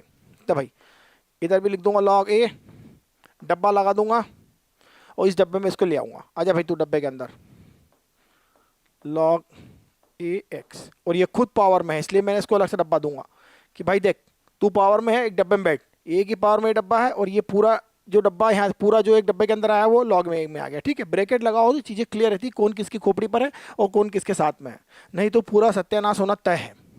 अब क्योंकि लॉग ऑफ बेस ए है कोई दिक्कत नहीं मुझे, और ये ए है, ये खोपड़ी पे, इसको बाहर लाओ, जो खोपड़ी पे है वो बाहर आएगा मल्टीप्लिकेशन में। मैं एक और फिर ब्रैकेट लगा देता हूँ उसको, अभी ब्रैकेट में रखता हूँ इसको यहाँ लाके। अब इसको लिखता हूँ आगे, बेस कितना लॉग है और किसका लॉग है? ये इस ए का लॉग है, ये इस ए का लॉग यहाँ आया, ये बेस ए है। ठीक है, log ax, log ax, log ax से कैंसिल हो जाएगा और log a क्या होता है, ये 1 होता है। log a to the a होता है 1, इधर आ गया 1, इधर आ गया 1, 1 इज 1, दैट इज प्रूफ। तो यह इसके इक्वल है, प्रूफ हो गया। लॉग लेने से दोनों क्वांटिटी सेम हो गई, इसलिए मैंने इसको प्रूफ कर दिया कि दोनों चीजें इक्वल है एक दूसरे के। That simple. तो these are the rules, I think this is the main list of rule. पर हमें जब कैलकुलेशंस की बात आती है तो लॉग बहुत यूज होता है, और वहाँ लॉग की वैल्यू के लिए कोई कैलकुलेटर अवेलेबल नहीं होता है। वहाँ नॉर्मली जेई के क्वेश्चंस में तो आपको लॉग जो लॉग की वैल्यूज होती है वो गिवन होती है, लेकिन आपको बेस भी कन्वर्ट करना पड़ता है, लॉग की कुछ गिवन वैल्यूज निकालने भी आना चाहिए, और कुछ तो याद होना ही चाहिए। तो वो लिस्ट मैं आपको बताता हूँ जो जिससे मेरा पूरा काम हमेशा चलता आया है। तो देखिए भाई साहब, हम log 10 लिखेंगे, क्योंकि log 10 जो है, पेन स्लिप हो ही जाता है। log 10 1, log of 1 with base 10 is 0, log of 2 with base 10 is 0.30103 and so on। Normally 0.30103 बहुत यूज होता है, लेकिन मैं 0.3 ले लेता हूँ, काम हो जाता है। आप कैलकुलेटर अपने मोबाइल में ओपन करिए, उसको मोबाइल को आड़ा करिए, तो आपको लॉग भी निकालना उसमें मिल जाएगा, तो उसमें भी निकाल सकते हो इस वैल्यू। आप थ्योरी में जब आप काम पढ़े आपको तो यूज़ कर सकते हो कैलकुलेटर घर पे, फिर बाद में याद हो जाए। Log base to the log of 3 base to the 10 is log is 0.4771, log of 4 base to the 10 क्या होगा भाई, यह आपको निकालना है, याद नहीं रखना है, याद रखोगे तो सत्यानाश हो जाएगा। 4 क्या होता है, 2 इंटू 2। तो इसको निकालने के लिए आपको इतना याद होना चाहिए कि जो 4 होता है वो log 2 प्लस log 2 होता है, क्योंकि 4 होता है 2 इंटू 2, तो log 2 प्लस 2 मतलब log m plus log n वाला फॉर्मूला लग जाएगा, है ना। 4 2 इंटू 2 को log, ये 0.3010 देखा है मैंने, 0.3010, ये 0.6020 हो जाएगा, ठीक है। तो दोनों को रखने 0.6020 हो जाएगा इसका वैल्यू। अब log 5 निकालिए, बताइए log 5 कैसे निकालोगे। log 5 बेस टू द 10, मुझे एक बात पता है, log 10 कितना होता है, log 10 होता है, सॉरी log 5 होता है, 5 जो होता है, 5 के बारे में मुझे पता है, बचपन से मुझे पता है कि 5 जो होता है वो 10/2 होता है। सही बोल रहा हूं, तो ऐसे ही करना है। 5 को मैंने 10/2 लिख दिया। अब ये m/n है, तो log m माइनस n का फॉर्मूला लग जाएगा, log m minus log n, तो log 10 base to the 10 minus log of 2 base to the 10। log of 2 की वैल्यू तो आपको याद रखनी ही रखनी है। log 10 10, ये हो जाएगा 1, है ना, जिसका बेस और नंबर सेम हो। log a ऑफ a कितना बताया था मैंने, याद है, अभी भूल तो नहीं गए भाई। log of base to the a is 1 होता है, अभी पढ़ा था ना अपन ने, वेरी गुड बॉय। तो ये हो गया 1। log 2 होता है 0.3010 एंड सो ऑन, तो यह वैल्यू जो होगी ये 0.699 ऐसा कुछ होगी, 0.6989 एंड समथिंग समथिंग होती है, मोबाइल में निकाल के देख लो। तो 0.69 और रफली 0.7 ले सकते हैं जब कैलकुलेशन में आपको आवश्यकता हो तो। अब चलो log 6 निकालते हैं। log 6 तो बहुत आसान है, क्योंकि 6 के बारे में मुझे बचपन से ही पता है कि log 6 निकालने के लिए मुझे 6 को लिखना होगा 2 इंटू 3। ये log m into n log 3 plus log 2 का फॉर्मूला लग जाएगा, log 3 plus log 2, log 2 plus log 3, ये हो जाएगा इन दोनों का सम। तो बस निकाल दो, इन दोनों का सम हो जाएगा 0.777, है ना, 0.777778 हो जाएगा, ये हो जाएगा log 6। अब log 7 जो निकाल के दिखाएगा वही हीरो माना जाएगा। log 7 या तो आप कैलकुलेटर से निकाल के 0.855 जो समथिंग होती है उसको मेमोराइज कर लो, या log 8 निकालना, log 8 निकालना है तो वो भी बता देता हूं मैं आपको। log 8 निकालना हो आपको तो बेस टू द 10 है ना, log 8 है, log 8 को आप लिख सकते हैं 2 की पावर 3 आ जाएगा सामने, ये रहेगा log 10 और log 2 की वैल्यू आपको मालूम है 0.3010, उसका 3 यहाँ लिख दो 0.3010, उसका 3 टाइम्स हो जाएगा, अप्रोक्सीमेटली 0.9 हो जाएगा, एंड सो ऑन। इसी तरह से आप log 10, 11, 12, 13 सब निकाल सकते हैं अगर आपके अंदर स्किल्स हैं तो। वैसे एग्जाम में इसकी जरूरत नहीं पड़ेगी, 1 से लेकर 10 तक बहुत है, और अनलेस वो एग्जाम में आपको वैल्यू देते ही देते हैं, क्योंकि आपको ऐसा नहीं कि उलझा दें, है ना।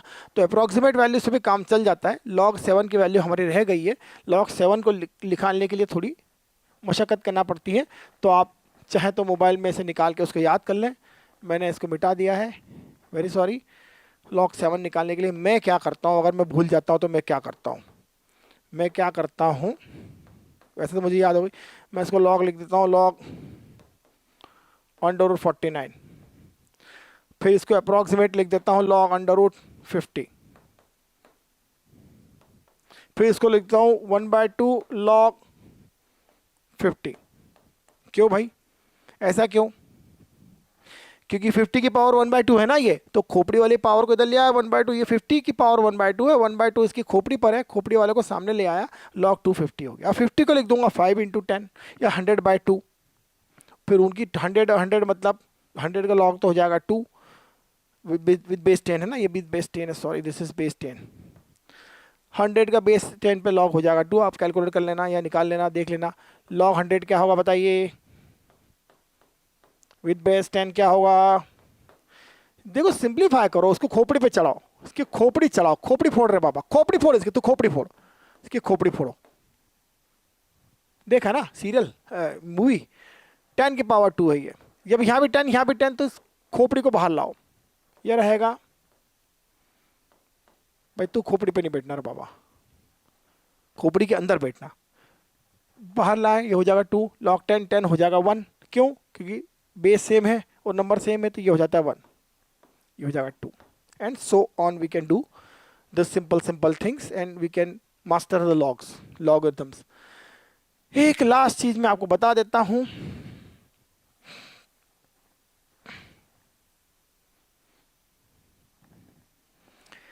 किसी भी नंबर का log base to the e, अगर हमें निकालना है n, वह होता है 2.303 अप्रॉक्सीमेटली, थोड़ा नंबर लिया जाता है, log base to the 10 of that number. ये log कन्वर्जन है, ये कोई बहुत बड़ा तूफान नहीं है, आपने कुछ नहीं किया है। यह वैल्यू जो है आती है जब आप log e को चेंज करते हैं, जैसे आपने log e लिखा है ना, इसको मैं लिख सकता हूँ log बेस लिख दिया 10 और नंबर n लिख दिया और डिनोमिनेटर में लिख देता हूँ log base 10 of this e। आई बात समझ में? तो log e बेस पर किसी नंबर का log निकालना है हमें, तो log 10 tn और log 10n, ये बेस चेंज कर दिया, बाकी ये नंबर जो था वहाँ नंबर रहेगा और ये बेस यहाँ नंबर बन जाता है, जैसे कि हमने फॉर्मूले में देखा था तीसरे वाले, है ना। अब इसकी जो वैल्यू है, इसकी वैल्यू कैलकुलेटर से निकाली जा सकती है, आप निकाल लो और उसको निकाल कर रेसिप्रोकल करोगे तो 2.303 के अप्रोक्सीमेटली होगा। तो ये बस एक कैलकुलेशन है और कुछ नहीं है। ये कन्वर्जन हमें बहुत जगह यूज आता है, बाद में आता है, तब तक तो आप बहुत एक्सपर्ट हो चुके होंगे, है ना। तो thank you very much. Please comment में आप बताइए कि कैसा लगा, और अगर आपको कहीं में दिक्कत दिख रही है तो आप मुझे लिखिए, हम इसको इम्प्रूव करेंगे। लेकिन इतना ही मैथ्स काफ़ी है, और ट्रिग्नोमेट्री भी अवश्य पढ़ना, उतना ट्रिग्नोमेट्री जो बताऊंगा जितना आपको एग्जैक्टली काम में आने वाला है फिजिक्स में, और उतने से काम 100% होगा और पूरे मज़े से होगा, एक एक क्वेश्चन तड़ातड़ होगा, प्रॉमिस। तो डियर स्टूडेंट्स, आपको अगर स्टडी मटेरियल चाहिए, जो कि सबको चाहिए, best study material top rank का टीचर का बनाया हुआ फिजिक्स केमिस्ट्री मैथ्स का पूरा कंटेंट आपको मोबाइल में पीडीएफ में मिल जाएगा। इस वीडियो के डिस्क्रिप्शन में एक लिंक है, उससे हमारी ऐप तक जा सकते हो, या गूगल प्ले पे जाओ, लिखो IDG मास्टर, सर्च करो तो आपको 3 ऐप मिलेंगे, जिसमें स्टडी मटेरियल ऐप मिलेगा, जिसमें आपको बायोलॉजी के 12,500 क्वेश्चन फ्री मिलेंगे। स्टडी मटेरियल फ्री डाउनलोड करो, व्हाट्सएप पे दोस्तों को शेयर करो, खुद भी पढ़ो, मजे करो, और वीडियो लेक्चर मिल जाएंगे जिसमें आपको जितनी आवश्यकता पढ़ सकते हो। Thank you very much.